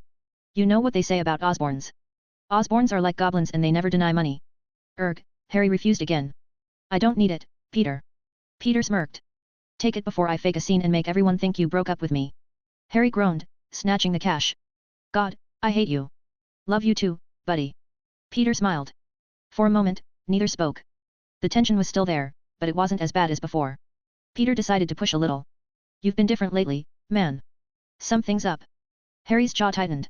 It's nothing. Peter didn't believe that for a second. But he didn't push further. Not yet. All right, Peter said, stepping back. But if you ever want to talk, you know where to find me. Harry didn't respond. He just walked off, but Peter could tell, he had gotten through, even if just a little. That afternoon, Peter headed to Oscorp for his internship. The lab was already bustling with activity when he arrived. Scientists in white coats were clustered around equipment, discussing data in hushed tones. His team was working on scorpion DNA, specifically, its regenerative properties and potential applications in bioarmor. Peter joined the group, but he immediately noticed the atmosphere. It was tense. Passive hostility. The older researchers barely acknowledged him. Whenever he gave a suggestion, they dismissed it without much thought. And when tasks were assigned, he got the most menial ones, organizing data, cleaning equipment, things that didn't need real skill. All right. I see how it is. They want to undermine me and assert dominance. Peter wasn't surprised, even with his contributions. He was young. No formal degree. To them he was just a kid with a fancy, but paid internship. And there were also ego issues in play. He wasn't going to complain. He was doing this just to meet the contribution quota he had according to the agreement he made with Norman. After this he'd be free to get back to his experiments. By the time he left Oscorp, the sun was setting. There was one more thing on his list for the night. Matt Murdock. Peter needed to set up an offshore account to start investing in Stark Industries. But he couldn't just walk into a lawyer's office and say, hey, I need a shadow account, I need a trustworthy lawyer to handle the details. That wasn't how trust worked. And Matt Murdock, Daredevil, wasn't just any lawyer. He was still somewhat new to the hero game. Still finding his footing. Peter saw an opportunity. If I help him out, gain his trust, I'll have a solid foundation for later. And that's exactly what he planned to do. Peter stood on a rooftop in Hell's Kitchen, watching from above. Matt was in an alley, dealing with a couple of street-level thugs. Nothing he couldn't handle. But Peter had done his research. The Hand had been getting bolder lately. They were testing Daredevil, sending scouts to analyze his fighting style. And with Peter's last massacre, they were extra jumpy. Which meant, if Peter waited just a little longer, more were coming. And they did. From the shadows, a group of ninjas emerged, surrounding Matt. Their movements were controlled, precise. They weren't like the usual street thugs. Matt's posture shifted. He knew he was outnumbered. Peter grinned. Perfect. As the first ninja struck, Matt blocked, countering with a brutal elbow to the ribs. Another came from behind, Matt spun, kicking them away. But there were too many. Peter waited until just the right moment. Then he dropped into the fight. His presence was a shockwave. One moment he wasn't there, the next, he was right in the middle of it all. The ninjas turned to face the new threat, their stances adjusting. Matt, panting slightly, frowned. You shouldn't be here. Peter cracked his knuckles. And miss out on the fun. The ninjas attacked. Peter smiled. Let's make this a good show. == Yesterday's regular chapter. Comment. 14 comment. Vote. Chapter 22. The alley was filled with shadows, the only light coming from a flickering street lamp above. The hand ninjas moved like ghosts, their blades catching the dim light as they circled Spider-Man and Daredevil. Peter's eyes adjusted, tracking every slight movement. His rapid adaptability was already at work, mapping out their attack patterns. All right. This should be fun. Daredevil shifted his stance, his senses tuned into every heartbeat, every breath. He knew they were outnumbered, but he also knew one thing: Spider-Man was reliable and unpredictable. The YouTube videos he had heard about were more than enough proof. The first ninja lunged. Daredevil countered, twisting to the side and cracking his billy club against the attacker's temple. The ninja dropped, but two more came from behind. Before they could strike, a web shot out, yanking one off his feet. Spider-Man flipped over the second, delivering a spinning kick to the face. Nice moves, Daredevil muttered, deflecting another blade. Thanks, Peter quipped, dodging a sword by a hair's breadth. But I gotta say, red's not exactly the best color for stealth. Daredevil ignored the comment, throwing his billy club with pinpoint accuracy, hitting a ninja right between the eyes. More came. One went for Peter's back, he dodged, grabbed the ninja's wrist, and flung him straight into another. Man, I'm not even breaking a sweat here. Do they not train these guys properly? A kunai zipped past his head, almost tearing his suit. Okay, Peter muttered, eyes narrowing. Maybe they do. A ninja leaped from above, katana aimed at Daredevil's back. Peter moved on instinct. A web line shot out, yanking Daredevil backward just in time. The sword slashed through empty air. Daredevil landed on his feet, exhaling sharply. I had that. Sure you did, buddy, Peter grinned. Now, how about we wrap this up before more show up? They moved in sync. Daredevil took the left, Spider-Man the right. Kicks, punches, webs, and billy clubs flew in a blur. The last few ninjas tried to retreat, but Peter webbed them to the alley wall. Silence. Peter stretched his arms. Well, that was a workout. How's the head count looking? Daredevil listened. No more for now. Peter leaned against a dumpster. So, do we talk about how the hand's getting bolder? Or do we pretend this was just a coincidence? Daredevil crossed his arms. It's not just them. Kingpin's been expanding. More muscle. More resources. Yeah, I've noticed, Peter said, tapping his chin. I mean, when a ninja army starts making regular appearances, something's definitely wrong. Daredevil sighed. This city's about to get worse. Peter nodded. Then we better be ready. After a long night of fighting and then uploading the daily video, Peter woke up tired. But his phone was already buzzing. He checked the notifications. Spider-Man and Daredevil team up. Epic fight against ninjas. The video had gone insanely viral. Multiple angles, close-ups, slow-motion edits. The video couldn't get better. Peter thought. He scrolled through the comments. Spider-Man is just casually joking mid-fight. Absolute legend. Daredevil is cool, but Spy Day was styling on those ninjas. Why does Spider-Man always make it look so easy? Peter sighed. I hope they don't keep the expectations too high every time I fight. Shaking his head, he put his phone down and got some rest. The next day, Peter walked into Oscorp's research division, still thinking about the fight last night. But that thought vanished the moment he looked at the latest test results. His eyes narrowed. He went through the data again. No. This was wrong. Peter sat in front of his workstation, scrolling through the latest test results. At first, everything looked fine, normal genetic markers, stable sequences, predictable mutations. But then, something caught his eye. Wait. That's not right. How did no one notice this? He zoomed in on the sequence. There was a basic miscalculation in the genetic splicing process. An unstable integration point between human DNA and the scorpion genes. If left unchecked, the mutation wouldn't just enhance strength and durability. It would spiral out of control. This could lead to mental instability. His fingers flew over the keyboard, double-checking. No doubt about it. The subject's body wouldn't just adapt, it would overreact. Hormonal imbalances with unpredictable results. Extreme aggression. This was a disaster waiting to happen. Reporting this to his team will only result in his voice being ignored. Again. He needed to report this. Now. Peter pulled out his phone and dialed Norman Osborn's number. It rang twice before going straight to voicemail. He tried again. Nothing. Where the hell is he? Frustrated, Peter opened his email and shot off a message detailing the issue. A minute passed. No response. He refreshed the page. Still nothing. A passing scientist muttered to a colleague, Osborn's not in New York. Something about a military deal overseas. Peter clenched his jaw. Great. Norman was gone.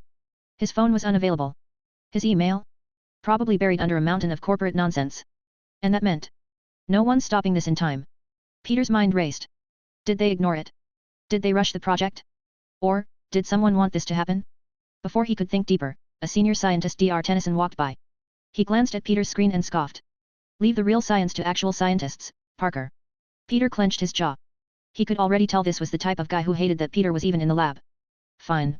If they didn't want to listen, they could learn the hard way. Peter leaned back in his chair, watching the test subject through the observation glass. A man strapped to a table. Electrodes attached to his body. His muscles tensed unnaturally as the modified scorpion DNA coursed through his veins. Dr. Tennyson and the others stood behind the control panel. They didn't look concerned.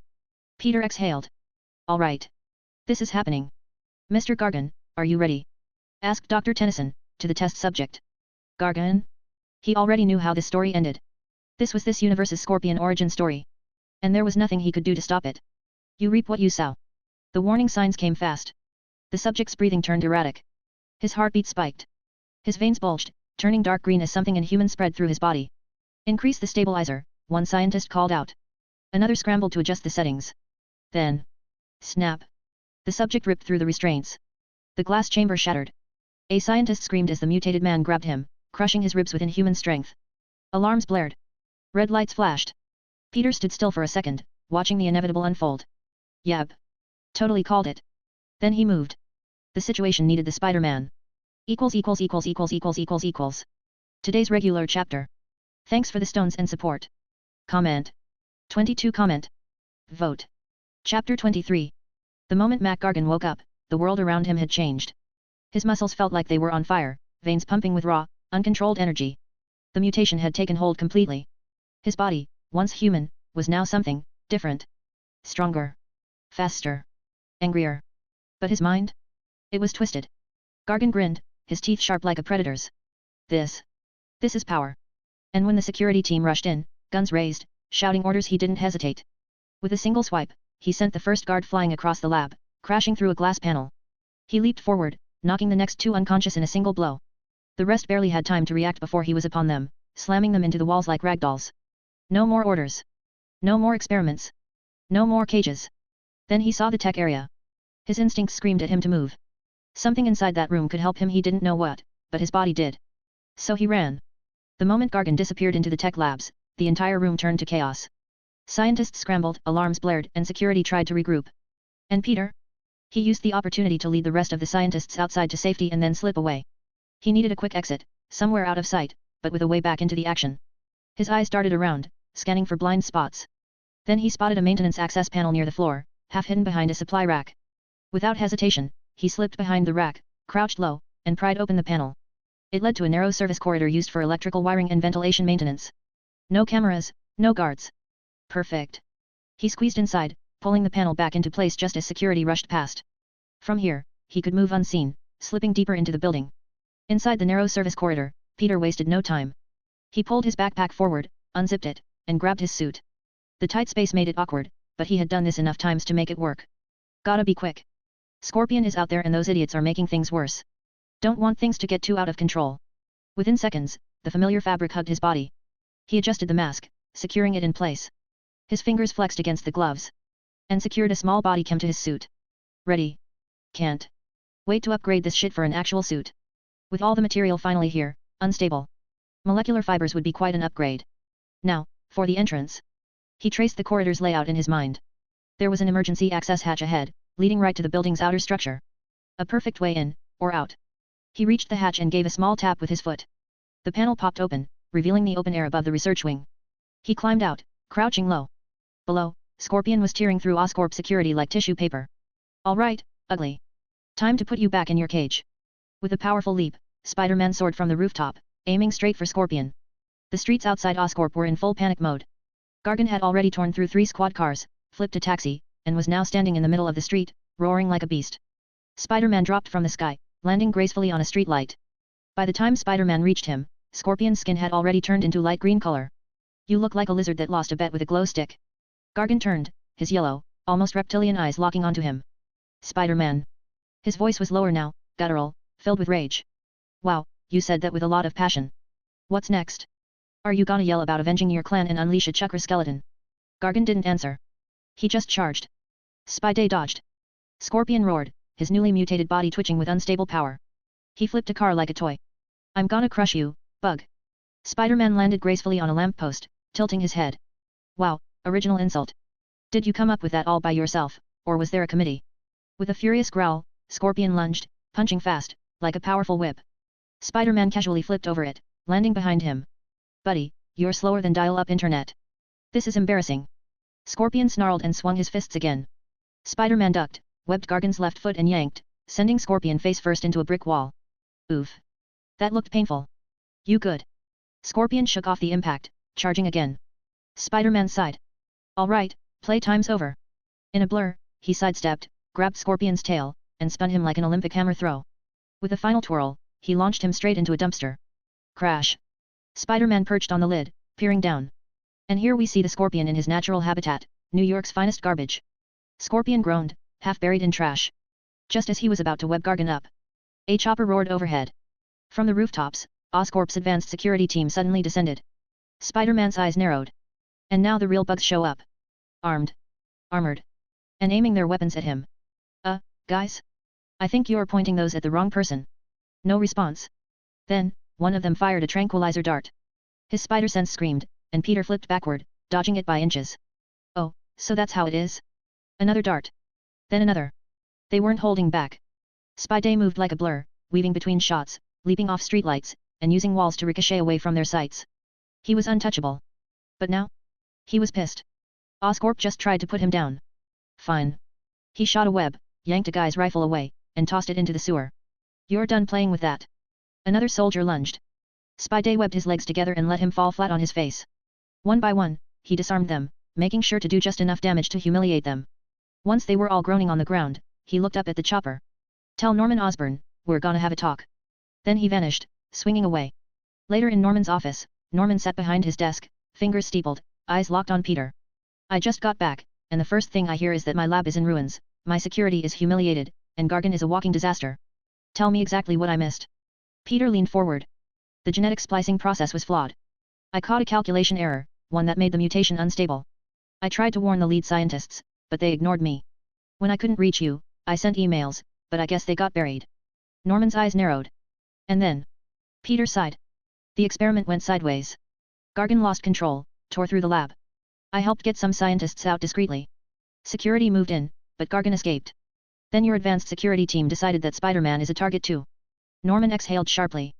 His words spoke in frustration, but his eyes had a sinister gleam in them. Idiots. They went after him instead of containing the real threat. Peter shrugged. I don't know who gave the order, but they weren't just cleaning up. They were covering up. Norman's fingers tapped against his desk. So, you tried to stop this before it even started, and they ignored you. Peter nodded. Yet. Now Oscorp's taking the fall. Norman's fingers tightened into fists. His face darkened. He already knew the damage was done. The media was eating them alive. The board was furious. And worst of all? His position was at risk. The whole board met, in the afternoon. The boardroom was silent as Norman took his seat. The members stared at him like a caged animal. Tobias stood first. Norman, I'm afraid we've reached a point where we can no longer keep you in power. Norman smirked. Oh? And why is that? Jameson folded his arms.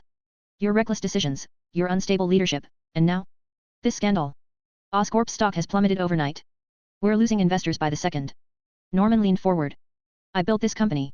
I made it what it is. And you all want to stab me in the back. Tobias sighed. We're protecting the company. The vote has already been made.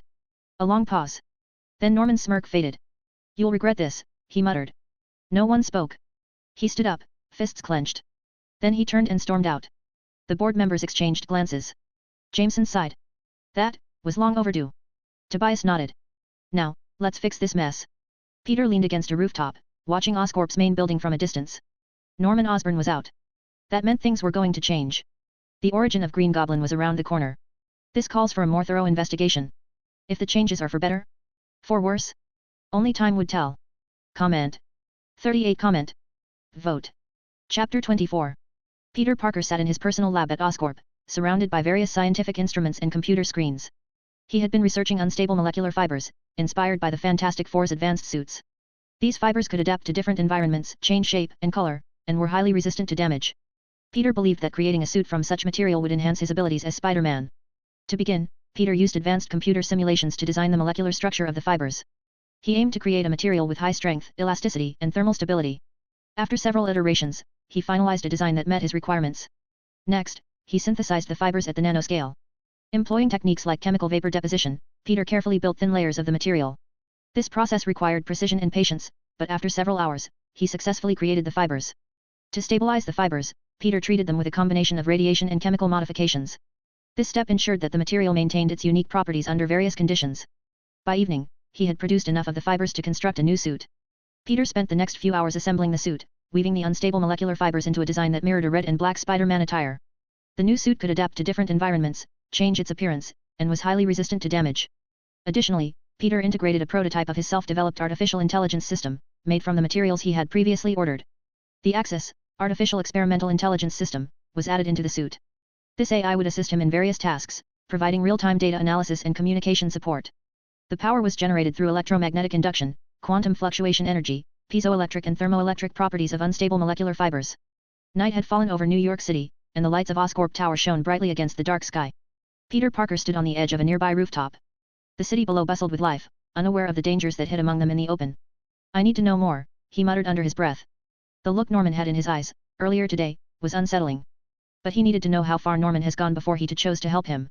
Oscorp was one of the most secure buildings in the city. Cameras covered every entrance, guards patrolled every floor, and motion sensors were installed in the most sensitive areas.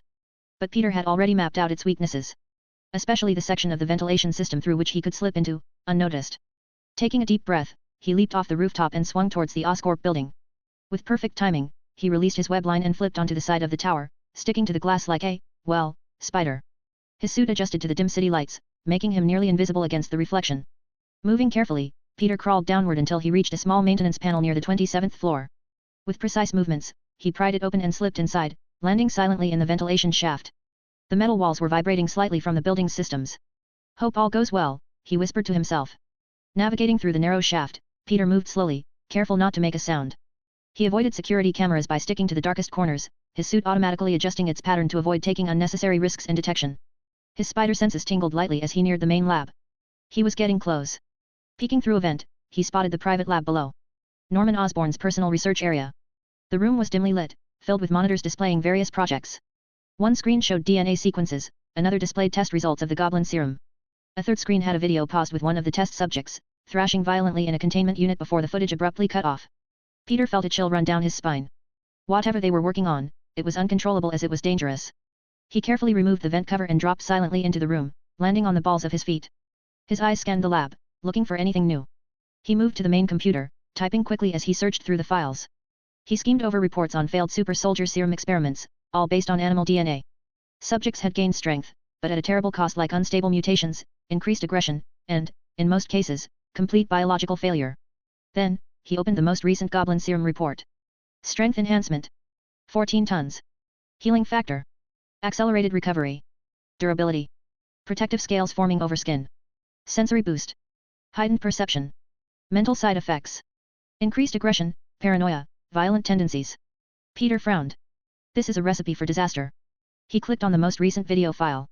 A test subject sat in a secure chamber, injected with the goblin serum. At first, the man looked normal. Just breathing heavily, clutching his arms. But within seconds, his muscles twitched, veins darkened, and his eyes widened in an unnatural way. Then he screamed. Peter flinched as the subject thrashed against the restraints, his voice turning into a distorted growl. His teeth sharpened, his skin hardened, and his fingers curled into claws. The man's screams turned to laughter, wild, unhinged laughter. After which, he suddenly collapsed, unconscious. The video ended. Before Peter could process what he had just seen, his spider sense flared violently. Footsteps. Someone was coming. Moving on instinct, Peter leaped onto the ceiling, pressing himself flat against the metal beams.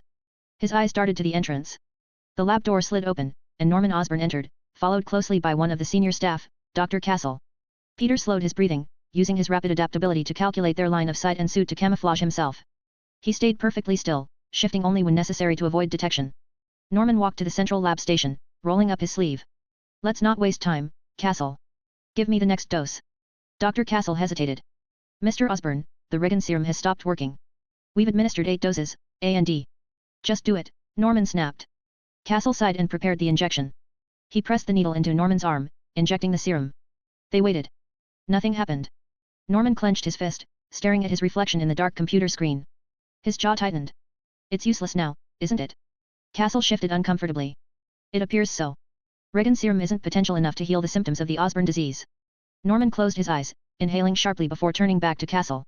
Tell me about the goblin serum. Castle straightened, flipping through a tablet. The enhancements have been stabilized. Strength is increased. Healing is rapid. The protective scales are forming earlier in the process. Sensory enhancements have also improved. And the drawbacks?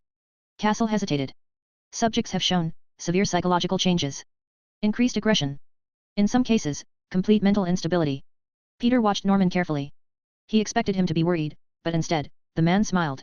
Not just any smile, a wide, unnatural grin. His fingers twitched slightly as he looked at his reflection again. Power, Norman whispered to himself. Just power is enough. Castle cleared his throat. Sir, there's also a legal issue. The Regan serum was approved for mass production, but Dr. Connors hasn't transferred full rights to Oscorp. That means our profits are being cut in half. And since the goblin serum is modified based on the Regan serum, we might not have full control over its rights either. Peter saw something shift in Norman's eyes. His face twitched, his grin flickering in and out like a broken mask. He turned to the mirror again, staring at his own reflection. For a moment, it was as if he was seeing someone else staring back at him. Then, slowly, the grin returned. We'll deal with Connors soon enough, Norman said softly, almost too calmly. Peter felt his stomach tighten. He had seen enough. Silently, he moved toward the ceiling vent, carefully pulling himself inside. He crawled through the ducts, retracing his path out of the building. As he slipped out into the night air, he felt the weight of everything he had just learned pressing down on him. Norman Osborn wasn't just experimenting with danger. He was embracing it. I need to get a complete evaluation on him A.S.A.P. Peter thought as he swung away from Oscorp. Comment. 10 comment. Vote. Chapter 25. The world moved fast, but Peter Parker moved faster. Peter plugged the encrypted drive into his advanced PC, watching as the interface lit up. Connection established. Integrating systems. Lines of code scrolled rapidly as Axis synced with his hardware, optimizing performance. All systems online. Awaiting commands. Peter smirked. Let's get to work. Sitting at his desk in his cramped room, he stared at the 2 screens in front of him. Data flowed across them in streams of numbers, stock prices rising and falling like waves in the ocean. His AI, Axis, processed everything at incredible speeds, analyzing trends, scanning for patterns, and predicting price movements with terrifying accuracy. Peter leaned back in his chair, rubbing his temples. All right, Axis. What's the best move? High potential stocks identified. Risk assessments complete. Liquidity levels optimal. Recommending rapid buy and sell strategy. He cracked his fingers and got to work, executing a series of trades in seconds. His advantage wasn't just intelligence, it was speed. He exploited temporary price discrepancies, shifting money between markets before anyone even noticed the gaps. In less than an hour, he had generated a significant profit, all flowing quietly into his network of accounts. But making money wasn't the only thing on his mind. One of his screens flickered, popping up a news broadcast. A reporter stood in front of a police barrier, the flashing red and blue lights of cop cars reflecting on her face. A gruesome murder in Brooklyn has left authorities baffled. The victim, identified as Victor Shade, was found in an abandoned building at 217 Neptune Avenue. Sources say the body was shredded, almost beyond recognition. So far, there are no witnesses, no suspects, and strangely, no evidence. Authorities have yet to release any further details. Peter narrowed his eyes. Shredded? That was specific. Most killers didn't leave a body in pieces unless they were trying to send a message. And the name Victor Shade, it rang a bell. Axis, cross-reference Victor Shade with known criminal organizations. Victor Shade, former assassin. Expert in stealth and martial arts. Previous affiliations, The Hand. Status, on the run. Confirmed killed at 217 Neptune Avenue. Peter's fingers drummed against the table. The Hand. The deadly ninja cult, infamous for their assassins. If they were involved, things were worse than they seemed. But why was there no evidence? No blood trail, no security footage, nothing. That wasn't just a cover-up. That was deliberate. Axis, access the NYPD database. See if any reports have been logged about Shade's murder. The AI worked in silence for a moment before responding. No reports filed. No evidence submitted. No forensic data exists in the system. Peter frowned. That doesn't make sense. A body was found. The cops were there. Why isn't there a report? Something was wrong. Someone was covering this up. Peter leaned forward. Track the last known movements of Victor Shade. Where was he before he died? Last recorded location, near Oscorp Tower. Peter's stomach tightened. First the goblin serum, now this? That was too much of a coincidence. Axis, check if Victor Shade had any recent contact with Norman Osborn. Confirmed. Shade's phone records indicate a brief call with Norman Osborn 2 nights ago. Peter's eyes narrowed. What was a hitman doing talking to Norman? His mind flashed back to Norman's words, Dr. Connors will be taken care of. He pulled up a map, marking where Shade was last seen. Then, he checked the crime scene location. He couldn't help but frown. That's 2 blocks from Dr. Connors' house. Peter leaned back, deep in thought. If Shade was hired to kill Connors, then why was he the one who ended up dead? Someone either stopped him or made an example out of him. Axis, scan for any unusual activity near Connors' home the night of the murder. As the AI worked, Peter muttered under his breath, is someone protecting Connors, or are they targeting Norman? Still, he couldn't ignore his other responsibilities. He glanced at the stock market data and made a few more trades, shifting funds, taking advantage of arbitrage opportunities. Buying low in one market, selling high in another. Within hours, his gains had doubled. As the day came to a close, he transferred the money to his secure accounts, ensuring everything was hidden from prying eyes. Just as he was about to log off, Axis interrupted. Alert. Multiple children reported missing. Tracking activity suggests connection to human trafficking network. Data indicates they are being transported via shipping containers. Peter's breath hitched. He had seen a lot of terrible things in his time as Spider-Man, but this? This was pure evil. Where? He asked, already grabbing his mask. Dock 17. Abandoned warehouse district. Target location heavily guarded. Peter didn't care. He suited up, watching as the nanofibers of his new suit rippled like liquid metal over his skin. With just a thought, the unstable molecular fibers tightened, shaping into the perfect fit. The sleek black undersuit adapted instantly, while the red and black exterior settled into place. Within minutes, he was swinging across the city, his mind racing. Not on my watch. His hands clenched into fists. Stopping a murder was one thing. Saving innocent kids from being sold off? That was personal. As he neared the docks, he activated his suit's stealth mode, blending into the shadows. He perched on top of a shipping crane, scanning the area below. Dozens of containers lined the yard, some marked with symbols he didn't recognize. Armed guards patrolled the perimeter, but these weren't just random thugs. These guys moved with precision. Discipline. Then he spotted them. 4 men stood in front of the largest container. They weren't just guards. They were something else. The wrecking crew. Bulldozer, pile driver, thunderball, and wrecker. 4 superpowered criminals with enhanced strength and durability. They weren't subtle, and they weren't smart. But they were strong. Peter clenched his jaw. Of course it's you guys. As hard as it looked, this was going to be a piece of cake. Get in. Take them down. Save the kids. As he prepared to strike, his mind replayed everything that had led to this moment. Norman hired Victor, a traitor running from the hand. Norman has probably removed all evidence to prevent everything pointing back at him. That means even if the hand has left a warning to prevent more traitors being made, it would have gone by now. The plot is thickening. Comment. 11 comment. Vote.